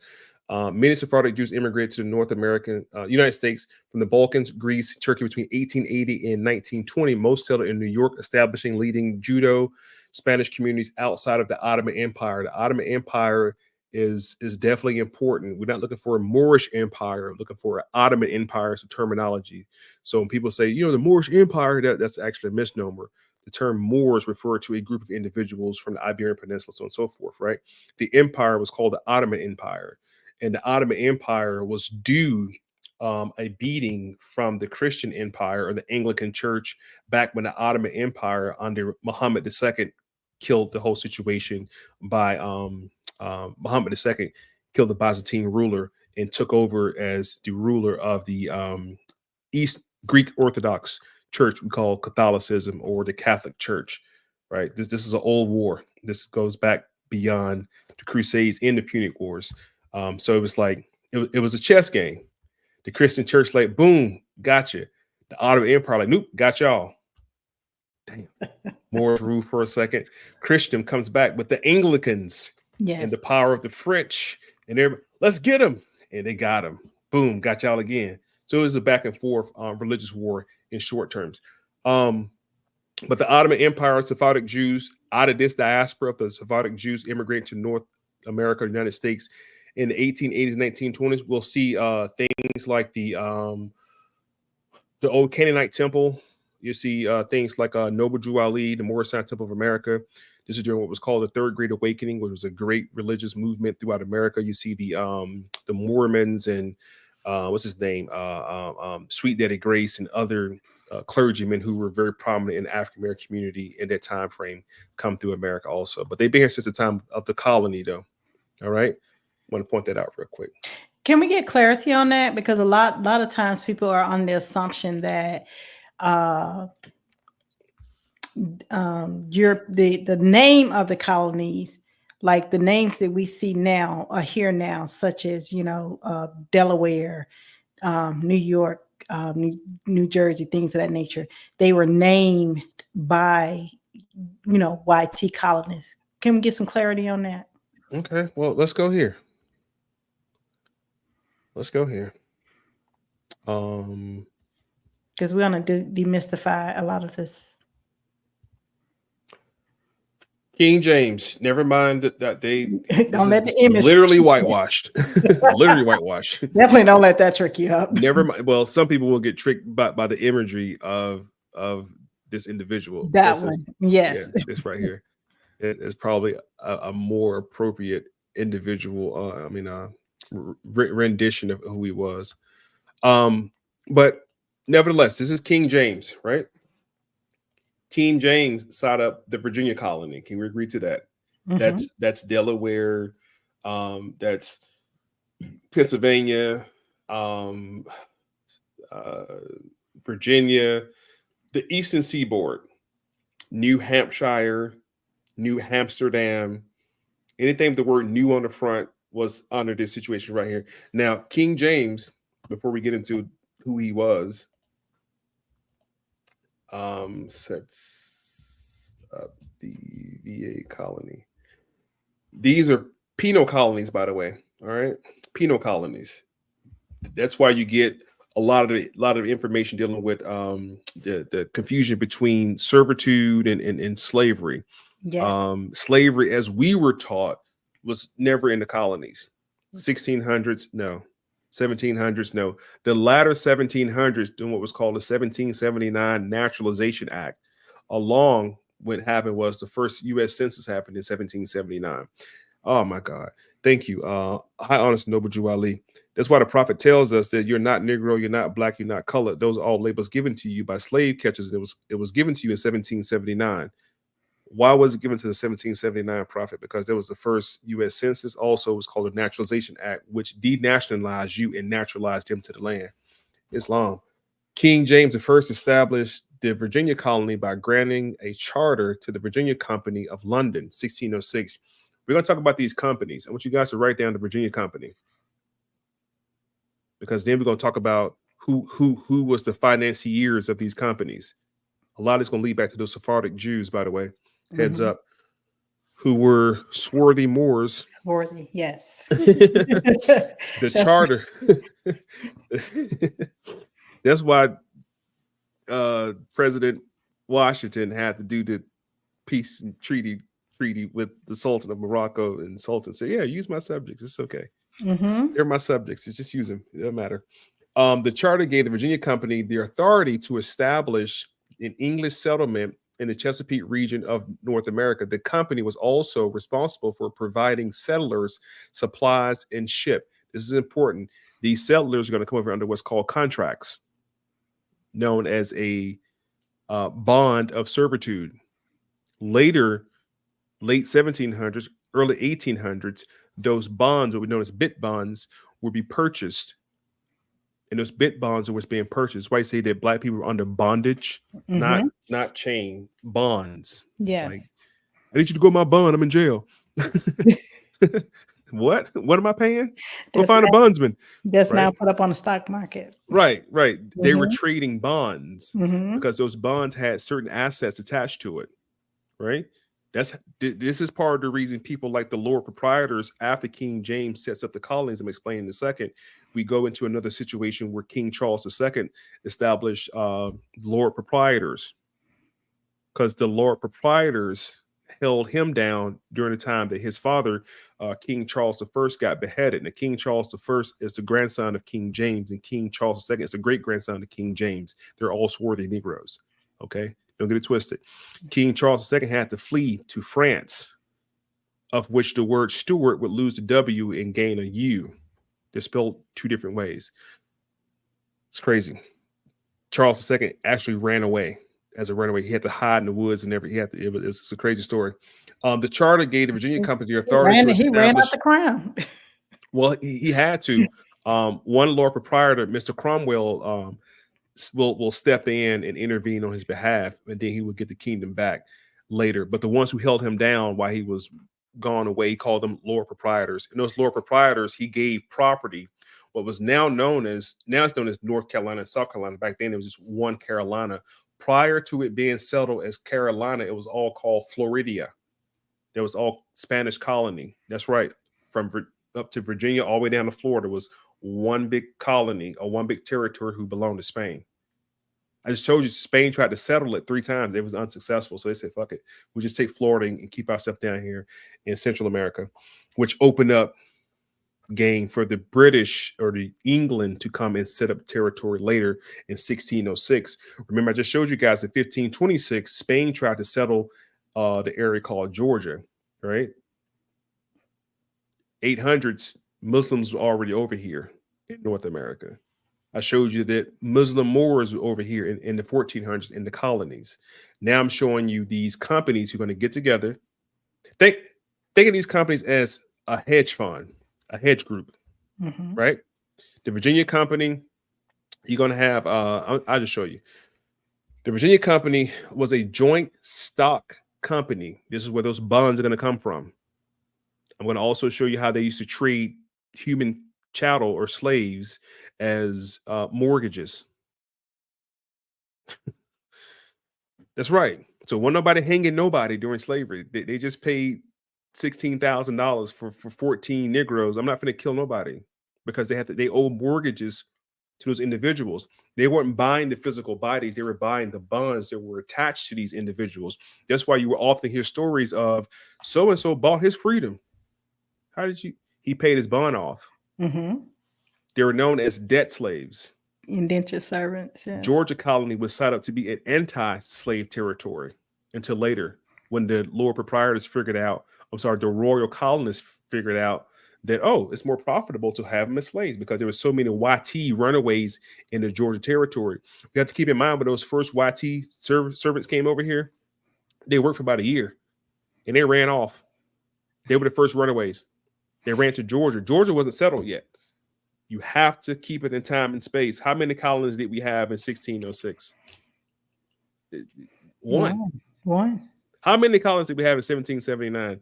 We barely had 7, 8 of them. Like we wasn't even there yet as a country. Not even there yet. There was no United States of America yet. There was no America yet as we know it. No. Didn't even exist yet. That's why they tell you that George Washington was not the first president, but you have to be careful and judge the hijack and not say that supposedly John Hanson was the first president of the United States. No, he was the first president of the Continental Congress. It goes Continental Congress. It was an assembly first. It was an assembled body of politics. That's why the Prophet Noble Drew Ali tells you, you must take your seat amongst the affairs of men. It's just a body of politics. They got together like, hey, this is how we're going to govern ourselves. They came up with a contract or a charter, okay, known as the Constitution, and they agreed to govern themselves like that. Within the Moorish Science Temple, right? The sheik has the right to what? Make law and enforce law. That's all he did.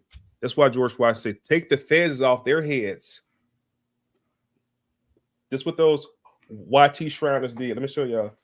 And they put it on their head. Take the feds off their head. Let's put them on our head. Mm-hmm. Oh, wow. That's all they did. Take this fez off their head and let us wear this fez. That's all they did. And they put that Moorish saboteur right there. And every lodge is named after a woman. And this is the 5-point star of fellowship: love, peace, truth, freedom, and justice. And those are the claws of the Bengal tiger out of India. These are the claws of the Bengal tiger right here. Right? Old man Pharaoh gave the Moors permission to come up and settle in the first place. This is the treaty. It's a crown on top right there.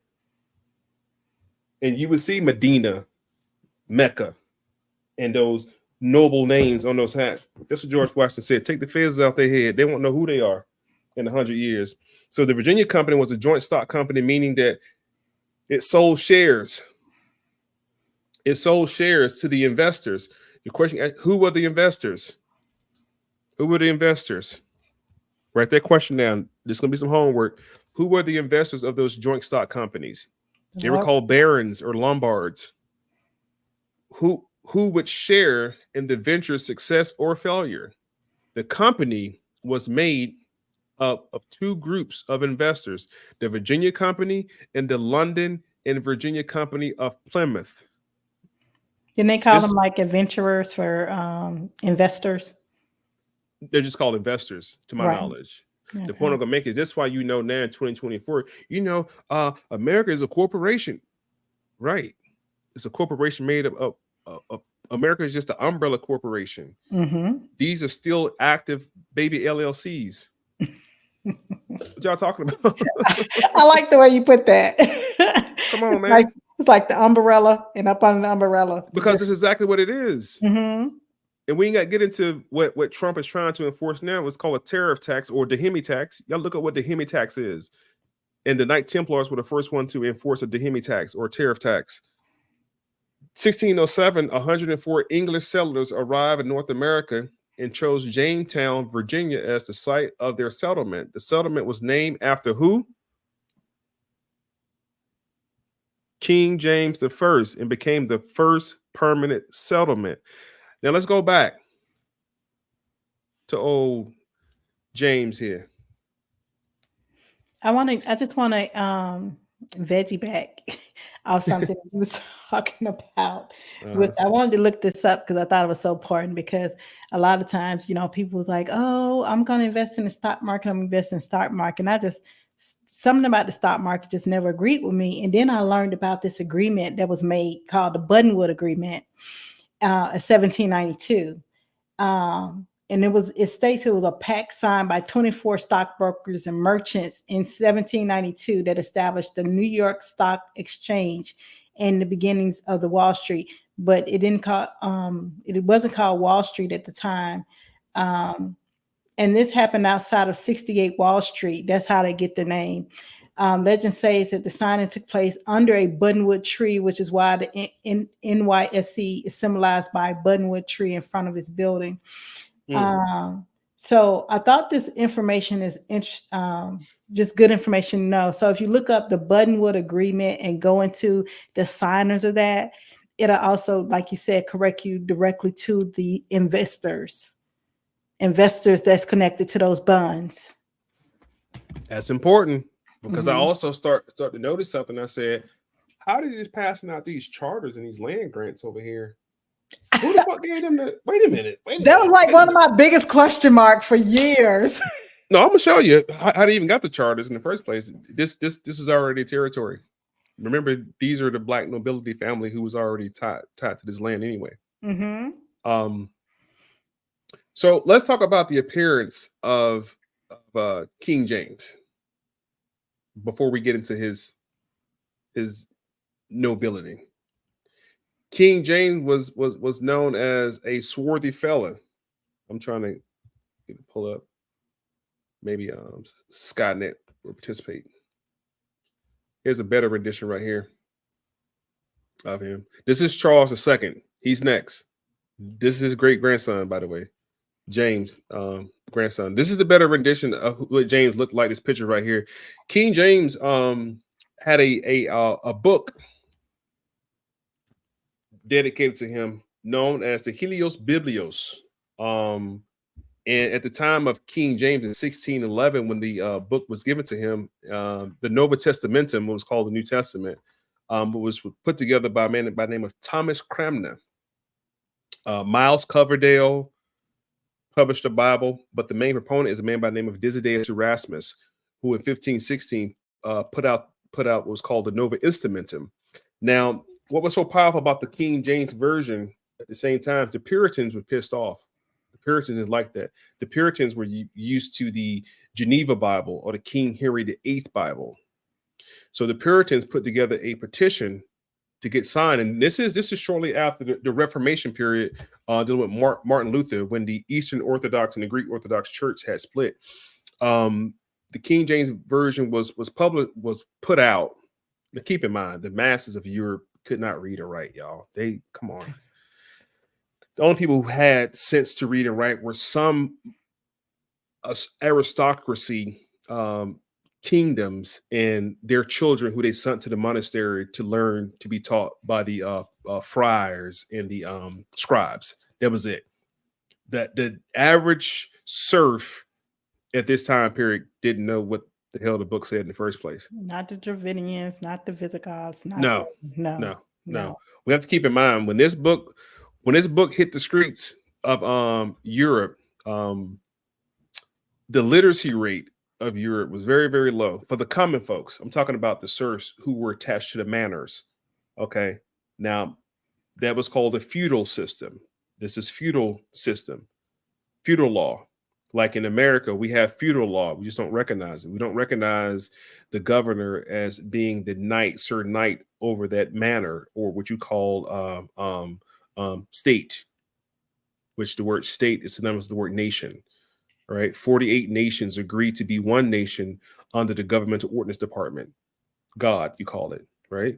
So now these 48 territories are all set up as manors, and the governor governs those manors as the lord of the manor, and then he issues pieces of decree or what we call law to the sheriffs.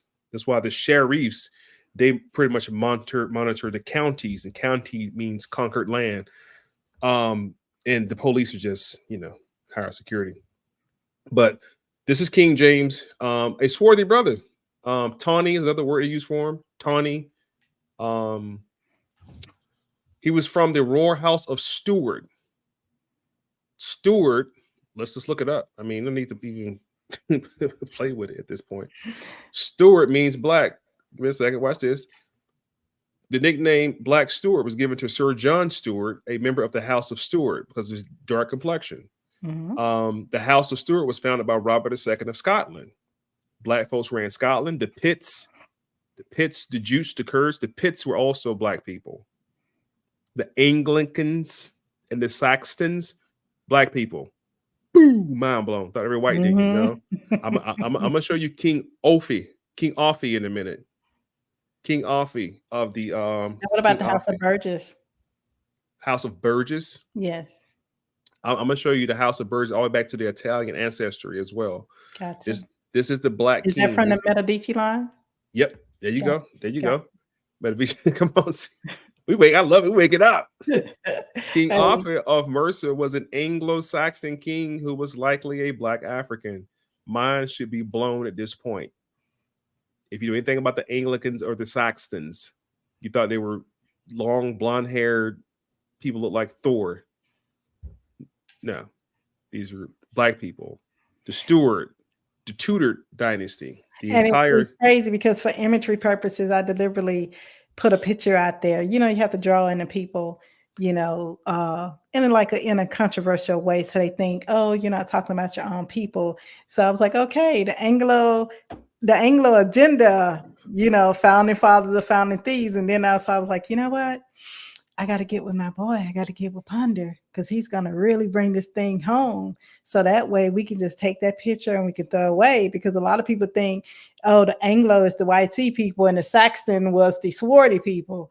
Let's bust that away. Let's go ahead and break the brain. Break the code. Yeah. The Tudor and Stuart period end. Two different situations. Two dynasties that rule Europe over a period of 200 years. So this is up until like the 1603. This is way beyond 1492. And I'm making it a point because we think that, oh, once the Moors left Spain, that was it. No more Negroes. No, their counterparts up north were also doing this. And I'm showing this for a reason, because now we can tie the fact that King James, a brother, sets up the first colony. I mean, we just recently lost our juice. Like, to be honest about the whole situation, we just recently lost our juice. I mean, I would say about 100 and some years ago, if even that long. Even if that long. The Tudor period began in 1485 with King Henry VII. I just told you about King Henry VIII, right?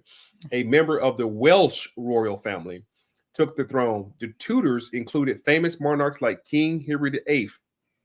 Pay attention. The word Tudor means black. Stuart, black. This is the Tudor Stuart dynasty. This is the black dynasty. Everybody with me? Famous monarchs like King Henry VIII. That's the Geneva Bible. The Puritans loved King Henry VIII. Thomas Cranmer told him how to get out of his marriage. They burned Thomas Cranmer at the stake for teaching him to get out of it, because back then you didn't divorce nobody. He divorced his wife. King Henry VIII did. In Queen Elizabeth I, the Tudor period ended in 1603 when Elizabeth died without an heir.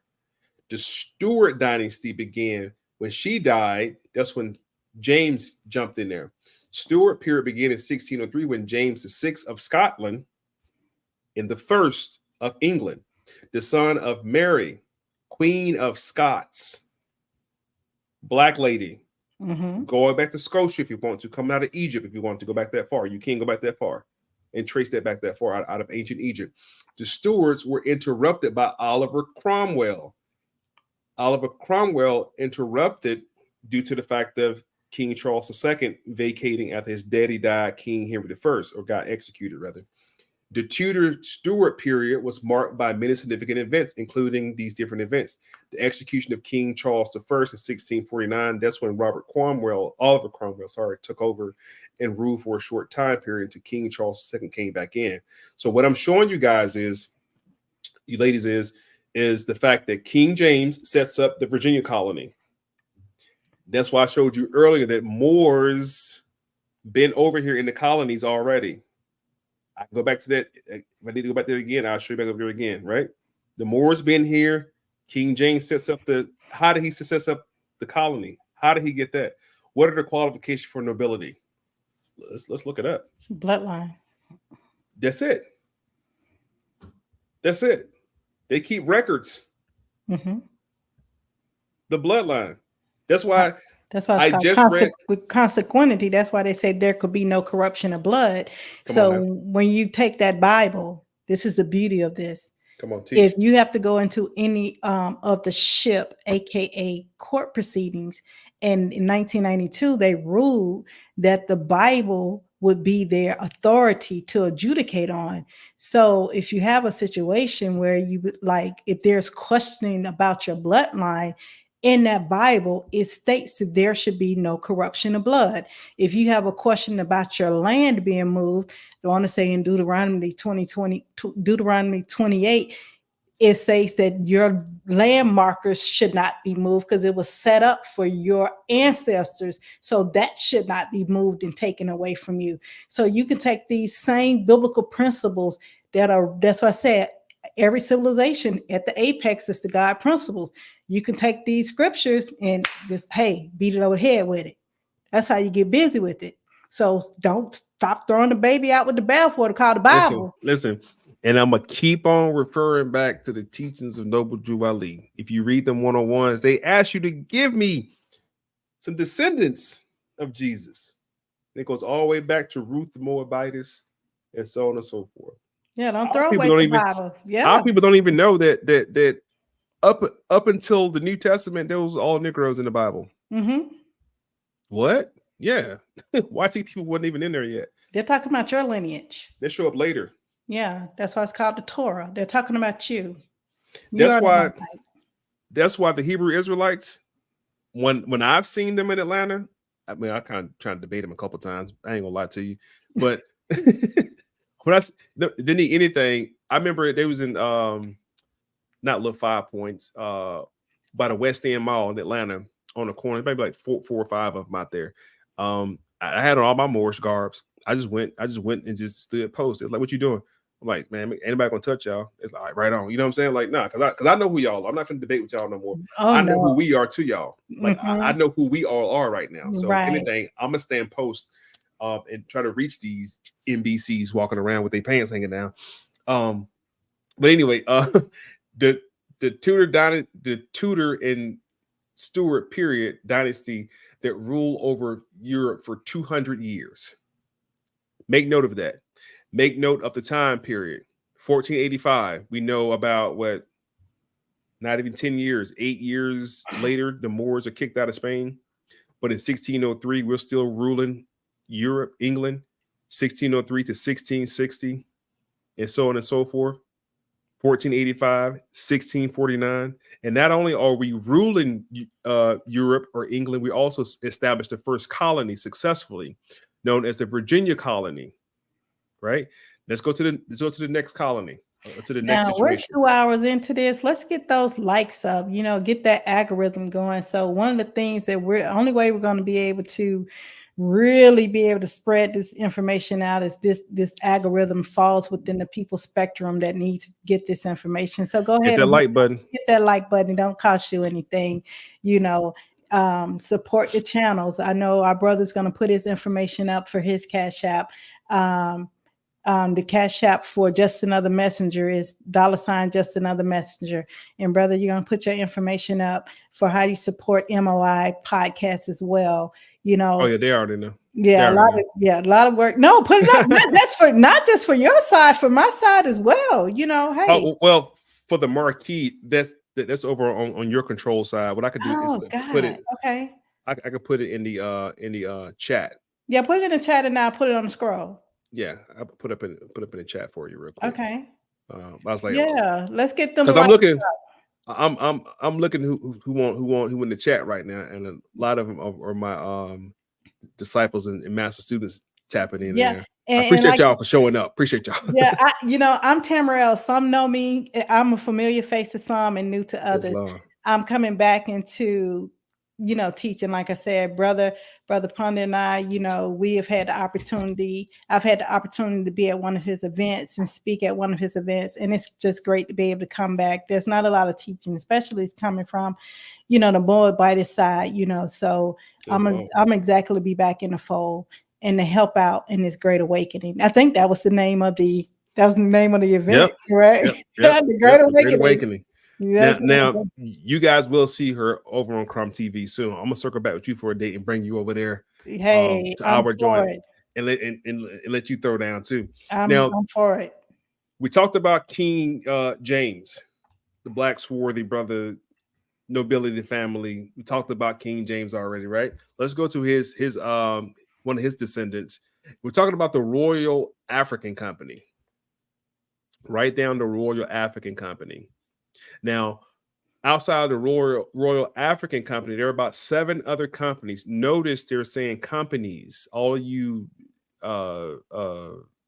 entrepreneurs out there, legitimately got your LLC. I got my EIN, and like myself, I'm doing contractual work on sam.gov. So not only do I have an EIN, I have a cage number and everything else. Your unique identifier. Come on now. Listen, I better quit playing with it. So if you know, by establishing your LLC as a entrepreneur, you have a company now, you have a EIN, right? Anything you do under that business name is traced back to the EIN, not to your SSN. So it won't go back to you. It goes back to the company. Notice I've shown you already the Virginia company. Write that down. Now I'm showing you the Royal African Company. Let's go take a peek at who runs this right here, because the Virginia company was under King James. Okay, before you go, I'm gonna just pause you for 1 second, because I must say this, because one of the things that's under attack with the LLC is that beneficiary information, BIO, that the FinCEN is trying to push for companies to fill out, which it would attach the creator to the creature. Now, if you look, please do not fill that out, because that did not pass law. When I say pass law, it went through the House. It only passed the House. It did not pass the Senate. It was never signed. Sleepy Joe's not going to sign it. Sleepy Joe is out of here. So with that being said, in the Alabama courts, it was ruled unconstitutional, but they're saying we're going to push it anyway. So if you look up, there's a case law, NASB, National Association of Small Business, sued them in the Alabama courts versus Yellen. Yellen is the Secretary of Treasury. Look up that case law, and that'll have you that. But then there's a little caveat they put in there saying, well, you know what? We know we told NSBA that it's unconstitutional, but we're going to still push it out anyway to all the other business so they can go ahead and fill it out. Do not attach yourself to a creature, because what they're trying to do is double back on anyone that may have filled out PPP incorrectly. Got to remember, Biden went, he asked for 10 years to be able to prosecute. He asked for a non-pro-tunc adjudication to happen in the future to correct past. Never seen that before. So people, please, you have your LLC and EIN. Do not fill out that document. It's not law. It's not law. It's not law in the jurisdiction. You can look it up for yourself. So go ahead. Teach. So the Royal African Company, LLC, Incorporated, the Royal African Company was a British trading company that was a major player in the transatlantic slave trade. Everybody write down RAC, major player. What does it mean to be a major player? If I say that Sister L is a major player when it comes to such and such, she's probably one of the top persons in that particular profession, if we can say that. So the Royal African Company was a major player. Remember earlier I showed you Queen Nzinga. We talked about Alfonso. I haven't showed you any YT people yet. I haven't showed you not one yet, and I can keep going for 3 or more hours and not show you not one yet, and talk about everything that you've been taught about the Atlantic slave trade, so on and so forth. The RAC was established in 1660 by who? Charles II in the city of London merchants. It was originally called the Company of Royal Adventurers Trading to Africa. Ooh.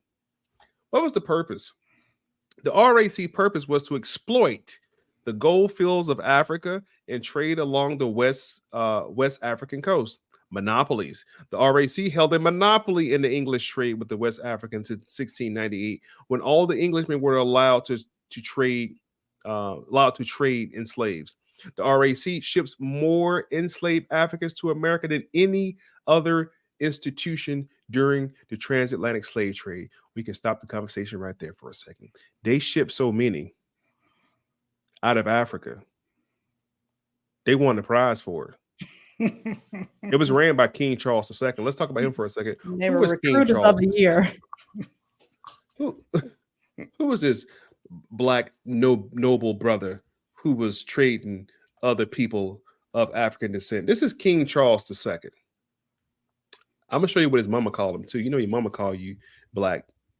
You got to be black. Swarthy complex, prominent lower lip. A depicting in the effing Westminster Abbey, the effing is thought to have been made from his life cast of his king's face. Charles II was king of Great Britain and Ireland. Remember, his granddaddy was the king of Scotland in England. He was the king of Ireland in England. That means Ireland, Scotland, and England, in Spain, in Portugal were all ran by black people. Whether you want to call them Moors, you want to call them Swarthy, you want to call them Stewarts, you want to call them Tudors, whatever you want to call them. People of color was running the whole entire plate. But these people was unlikened to the people in Africa. The people in Africa, they didn't give two, like, why would we care about them? Why y'all caring about them in North America? They don't care about y'all. They carried this attitude of, hey, whatever. Hey, they're not our people. These were royal aristocrats. These were the boulets of their time. The same way LeBron and Oprah don't really rock with the regular folks. This is real shit. You know, it's funny because I The have my same way notes right here. And I was like, I think we'll probably have to, revisit this again to kind of go on, because I was like, the Black Boule and his connection to Black nobility, because that's they're what the we same experienced. bloodline, sis. Right. Same bloodline. Same bloodline. So I when can you show you. have the Democratic Party and they called out all the blue boule to get in formation and get in line to fight for the Kamala campaign, I was like, boy, look at them boulets. They are doing their job. They didn't have a choice. They are on it. They have a choice. Yeah. Charles II was king of Great Britain and Ireland. So we know that Great Britain, Ireland, and Scotland were all ran by black nobility. Let's just be clear on that. From 1660 to 1685, his reign was marked by the rise of the British colonization and trade in America, India, and East Indies. That's a whole other conversation about the East Indies coming to America. He founded the Royal Society in 1660. His peaceful and tolerant reign earned him the nickname Merry Monarch. There has not yet been a black king of England or Great Britain or the UK. King Charles was sometimes referred to as the black boy. Dodge the hijack, because I just showed you King Offie. I'll show you more. The whole Black Royal Society. We haven't even got the Queen Charlotte yet. We haven't got the Queen Charlotte because he hasn't signed up Carolina yet. He's gonna set up Carolina in a second. His great granddaddy set up the Virginia colony territory. He comes down a little bit more, sets up the Carolina.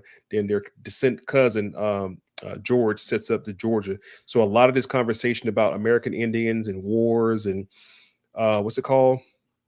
Trail of Tears and the resettlement under the what was known as the Special Field Order Number 15. Y'all call it 40 Acres and a Mule. All this allocations of relocating these individuals will only happen in the Southeast region. That's why those Indians out on the West, they don't have a history. Now, someone would see this and they would formulate an entire argument like, no, they said there was not any black king of England. We talked about time and space of language in the context of the words that were, you got to dodge hijack, and the words for you. So in that time period where, the word was swarty, or, there wasn't the word black, BLACK is a new, that did not come into effect until what, like the 1600s? Well, yeah, but then, those who want to make that argument about the word black, why they're trying to be so scholarly. Ask them the etymology of the word black. It means pale. It Right, means pale. white. It Well, means the origin of it is Blake. So blanc. that they would have never used the word Blake to identify the hue of someone. It would have been swarthy complexion, you Well, know. hold on. Let's So, let's, so like, let's do a point of correction real quick though. They Mhm. would have called themselves black because black means blanc. Blanc means pale. These are let me show you. These are the mulattoes.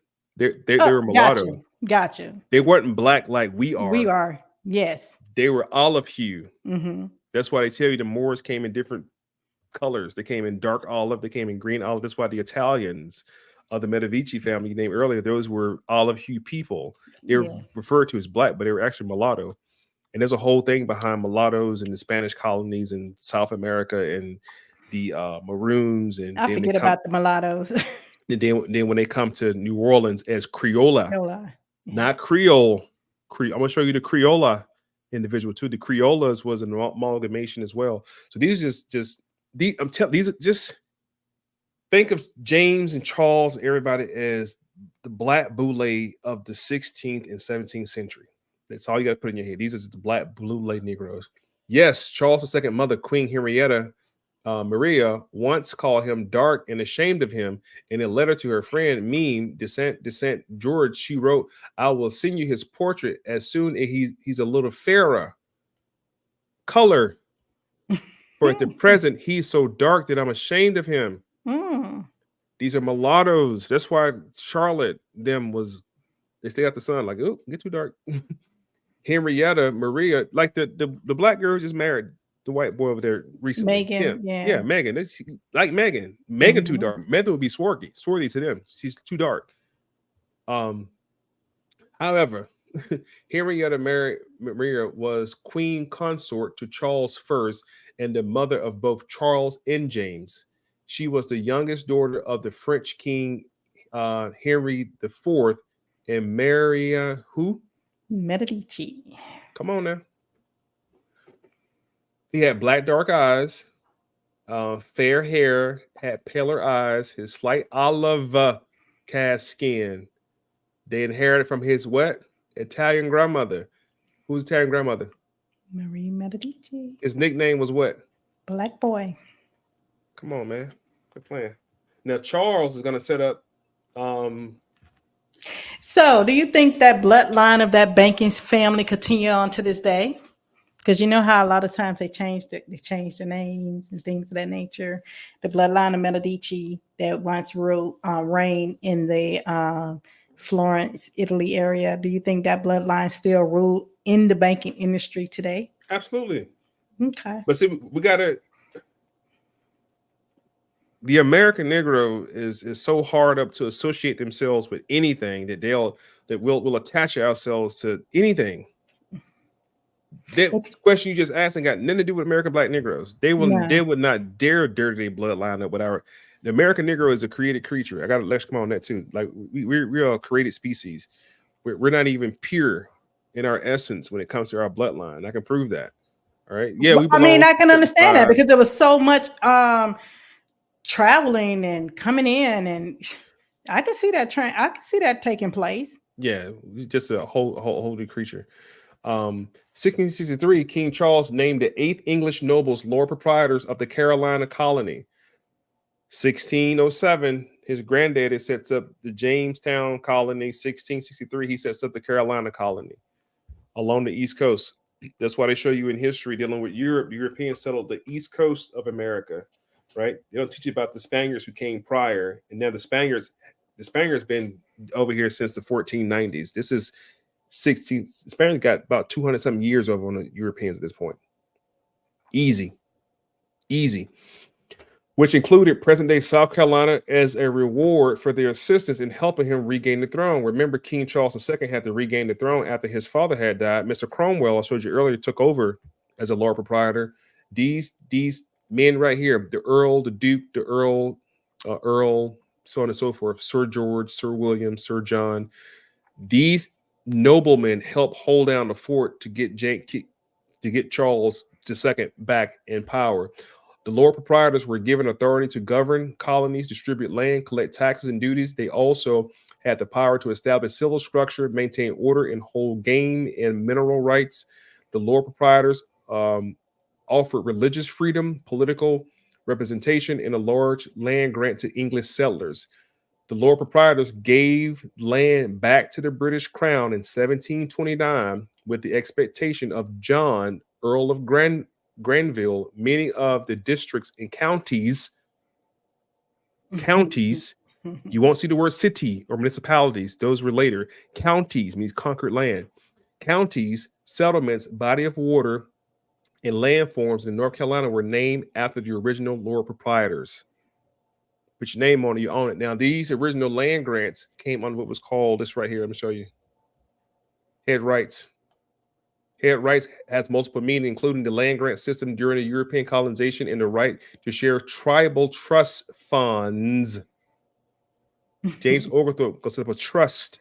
The Georgia, every state is in a trust. And you're the trustors. But you don't know that. They know that.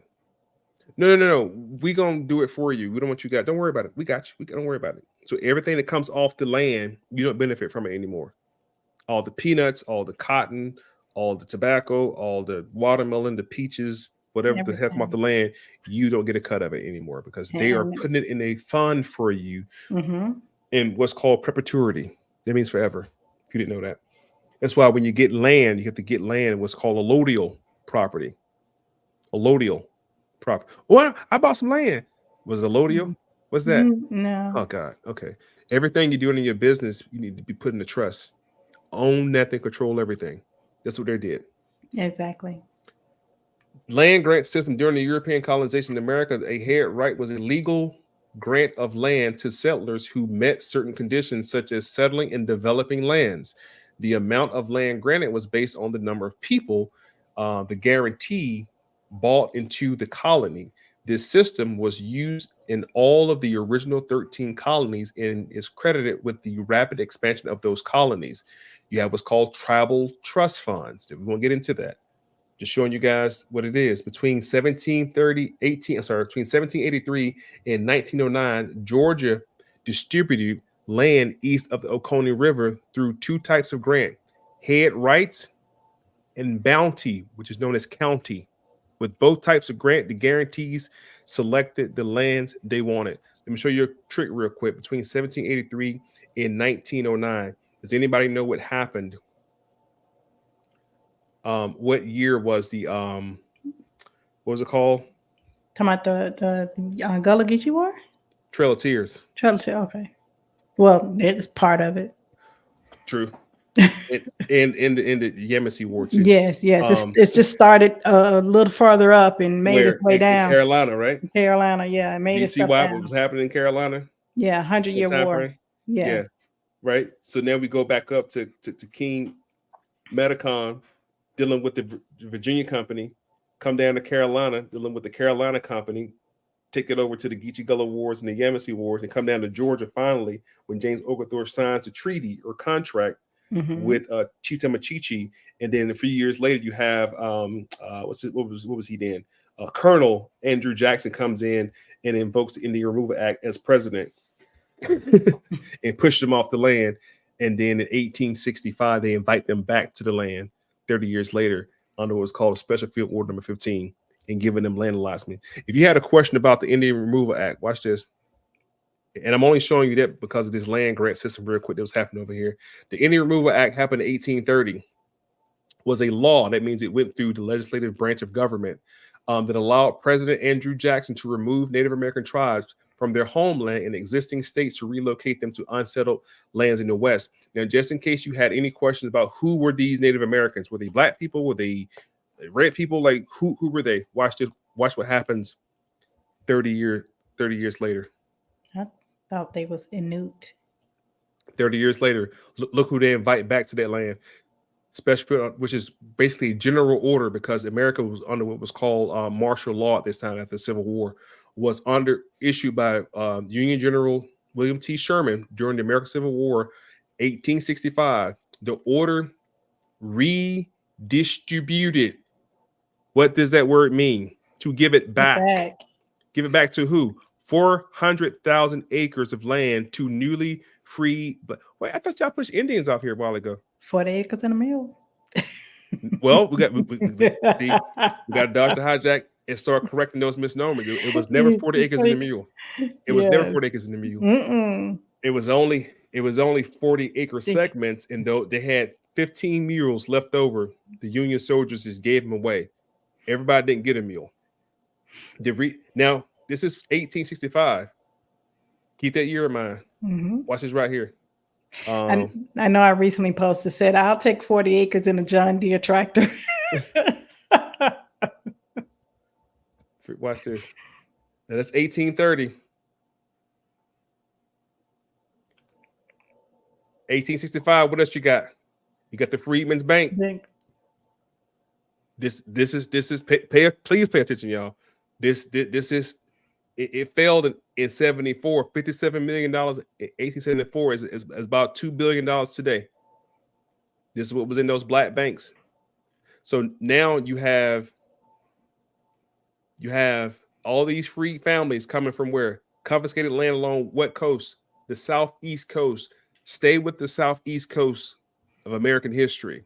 You learn a lot. Don't go out west and go up north. Stay with the southeast region. You learn a lot.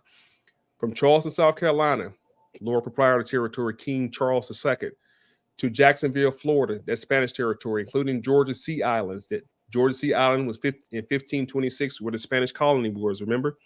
In mainland, 30 miles inland from the coast, the land was redistributed, 40-acre segments. The order also encouraged freedmen to enlist in the military and allow domestic servants, blacksmiths, carpenters, and other merchants to select their own work and residence. Where did the slaves come from? Where did slaves come from? Yeah. Let's keep going for a second. After Lincoln's death, Andrew Johnson revoked that. They never got it.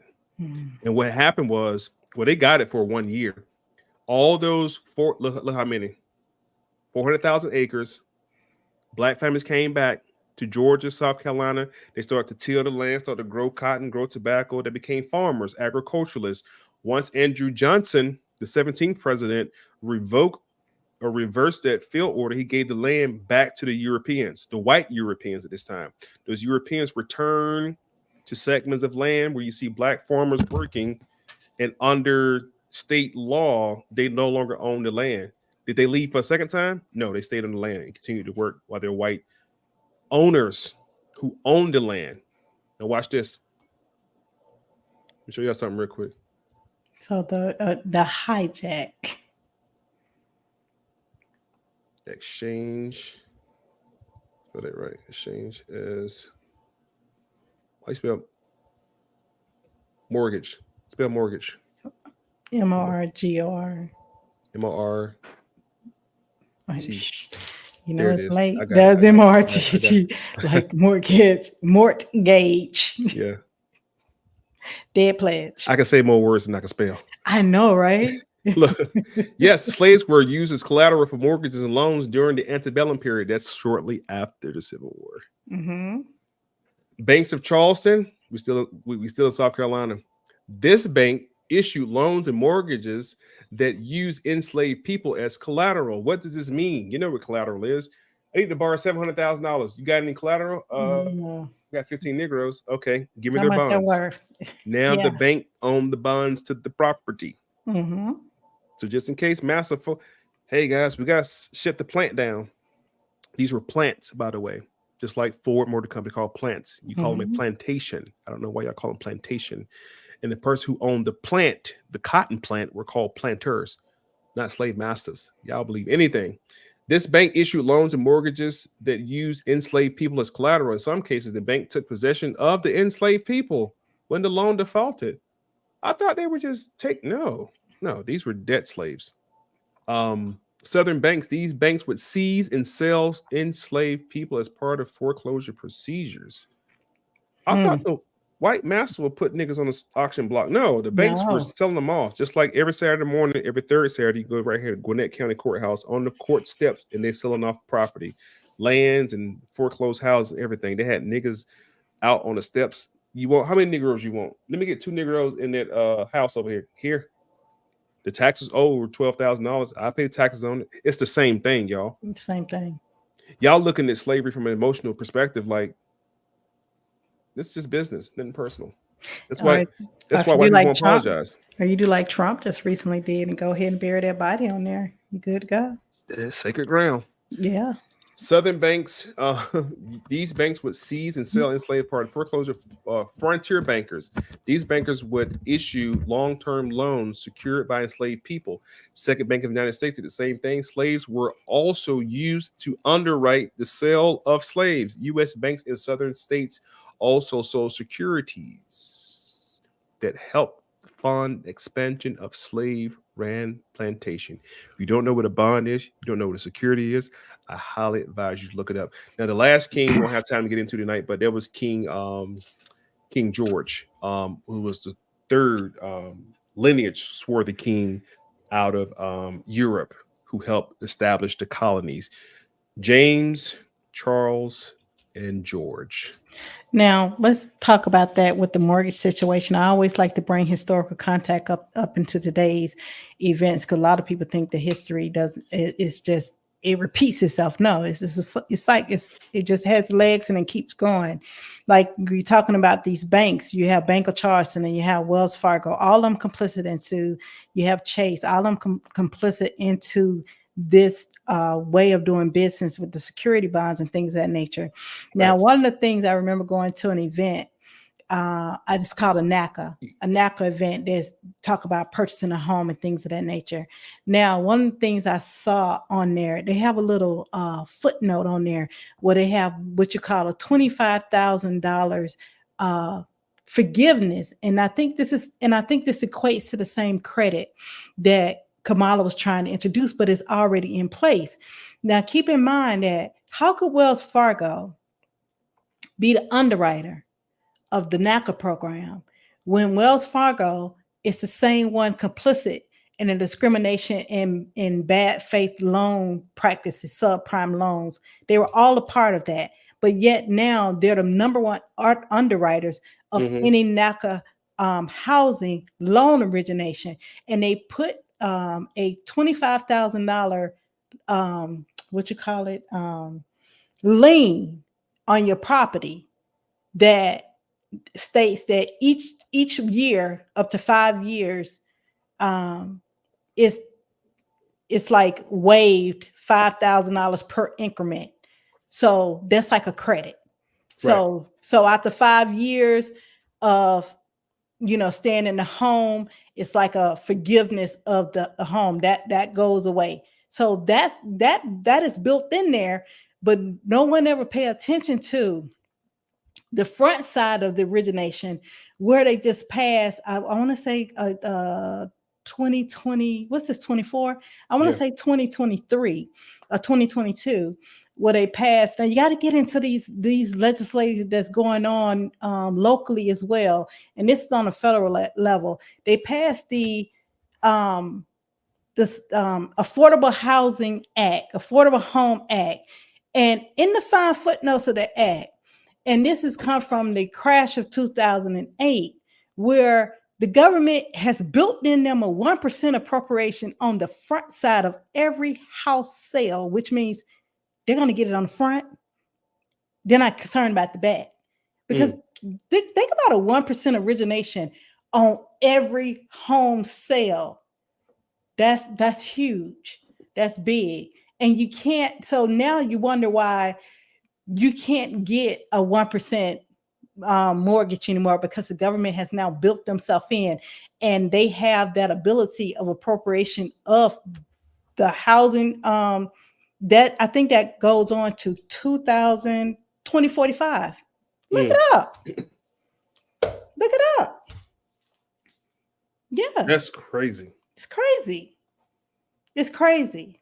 So you guys, you must get involved with what's going on. Like if we have someone being the custodians of the land, they're like the service provider. We have Right. to get involved to make sure these service providers are doing what need to be done. You can't continue to be the bun and getting raped at the same time. I'm not using that word. To be essayed, There you go. at the Essay. same time. Yeah, essay. Essay by these YTs. Yeah, essayed at the same time. By We these palm must get color people. involved. So when I sometimes you see a lot of people that will fight against the service corporation Yeah. and what they're doing, but your fight is the fight is wrong. The fight is wrong. You fight the law with the understanding of the law. Facts. That's how you fight the fight. That's why I say the pen is mightier than the sword. So you got to get into it. And this has been some really great information. Didn't expect it to go this long. I mean, listen, I mean, I'm on Chrome TV. I go through. I 3-4 know. hours, you know what I'm saying? Look, I'm with you. I mean, it's just like I'm rocking with Chrome TV. it's just like being in school and taking those college classes. Like, damn, class long as hell today. But those who know they stick around the whole live when I do my live. But I just want to put you guys to this one last thing. It's called the Peonage Act. Debt peonage, also known as debt bondage or debt slavery, is the practice where a person's service are used as collateral to pay off debt. 1867. Please jot that down.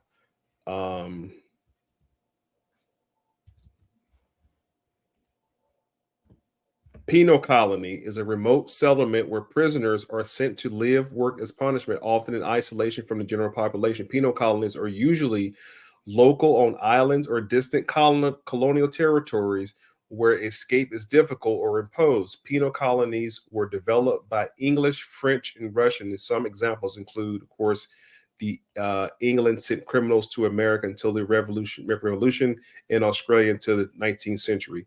This is a penal colony. This is a debt colony. Georgia was set up not to be a debt colony. Georgia originally was just for free people of non-color.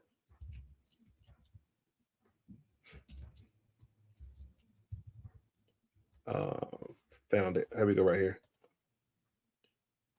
Refuge for the poor. We're talking about YT colonial runaways.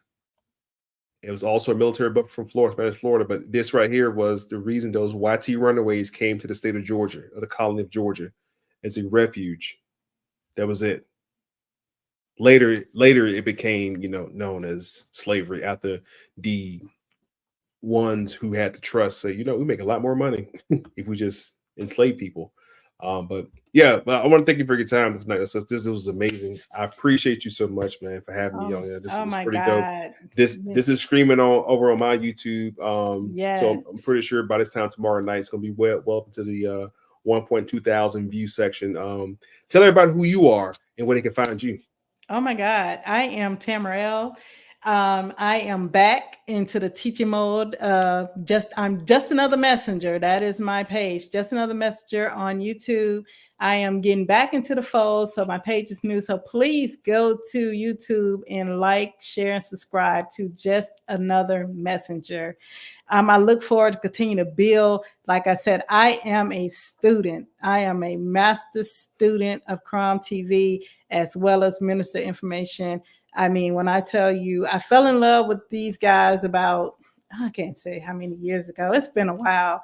I just fell in love with them. I love the information that flows and the correction, the correction in love, and to be able to put us on a path of enlightenment, because that's what's missing. I tell people a lot of time, you can have a movement, but just like you can get on the treadmill, you moving, but guess what? You're not going anywhere. You're standing in place. Yep. You're not going anywhere. And I prefer to be a part of a movement that has progress towards liberation. And that's why I stepped away for a while, because there was not that going on.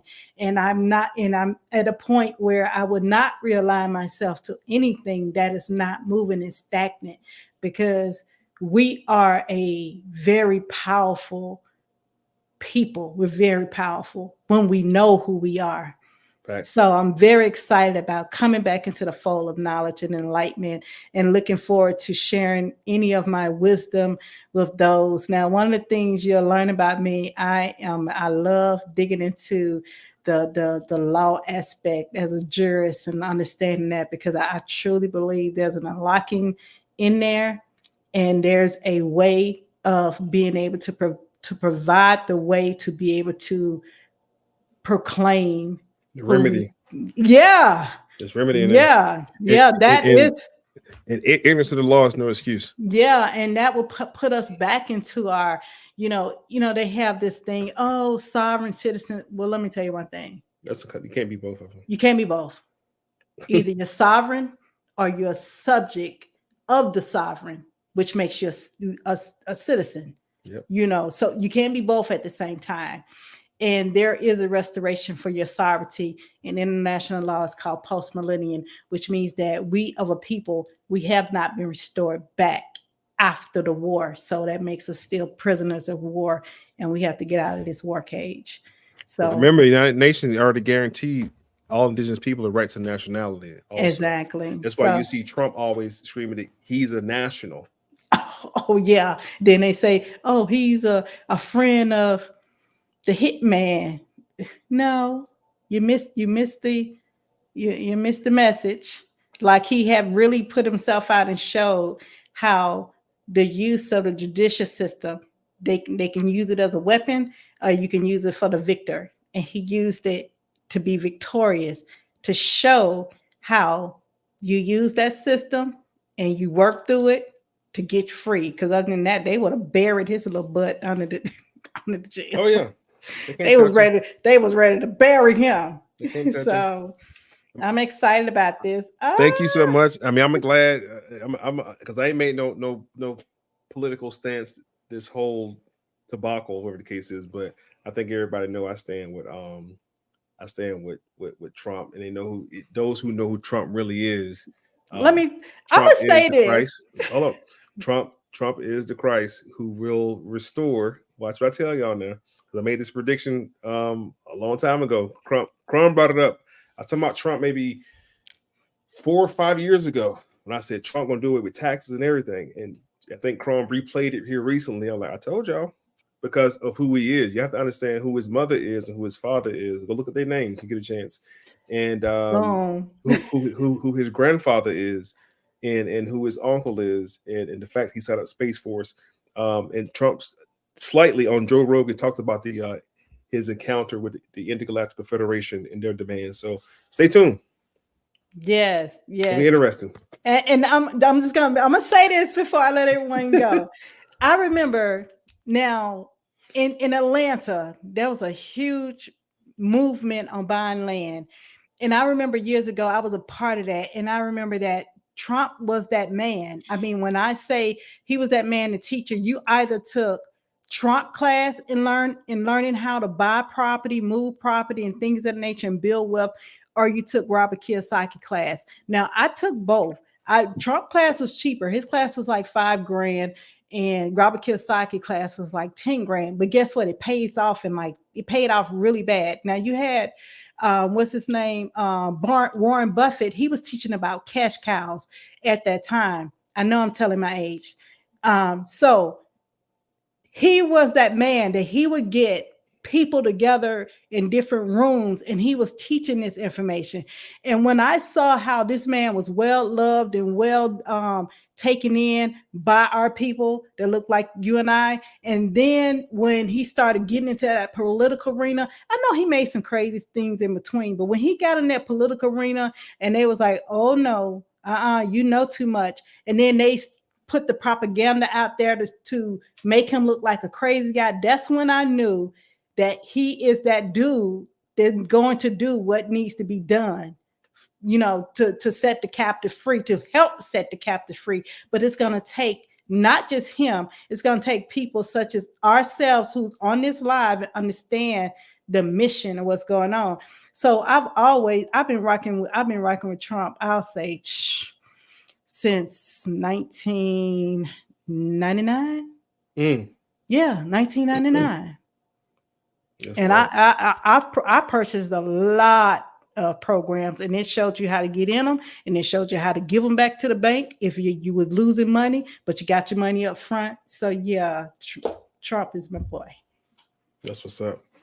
2025. Hey, so anytime, man, let me know. I'll circle back with you sometime this weekend and see what your schedule like next week to get you over on my network, and we can do some build on law and civics, because I know your jam when it comes to law and civics. Yes, that's an area that I'm a little bit familiar with, but not too much familiar with, and I would definitely love to have you on the channel dealing with some law and civics over there. I'm excited, putting us back in our proper persona, so we don't deal with the pro curators and all those people. So you mentioned earlier about boarding the ship. Why don't you talk to us about that information about why are we boarding the ship in maritime law versus law of the land? So thanks again. I appreciate you.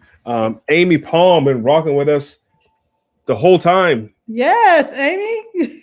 Thank Peace you. and love, Amy. Thank you so much. Thank Appreciate you. it, y'all. Thank you for tuning in to Just Another Messenger with your boy, Minister of Information, and have a good evening.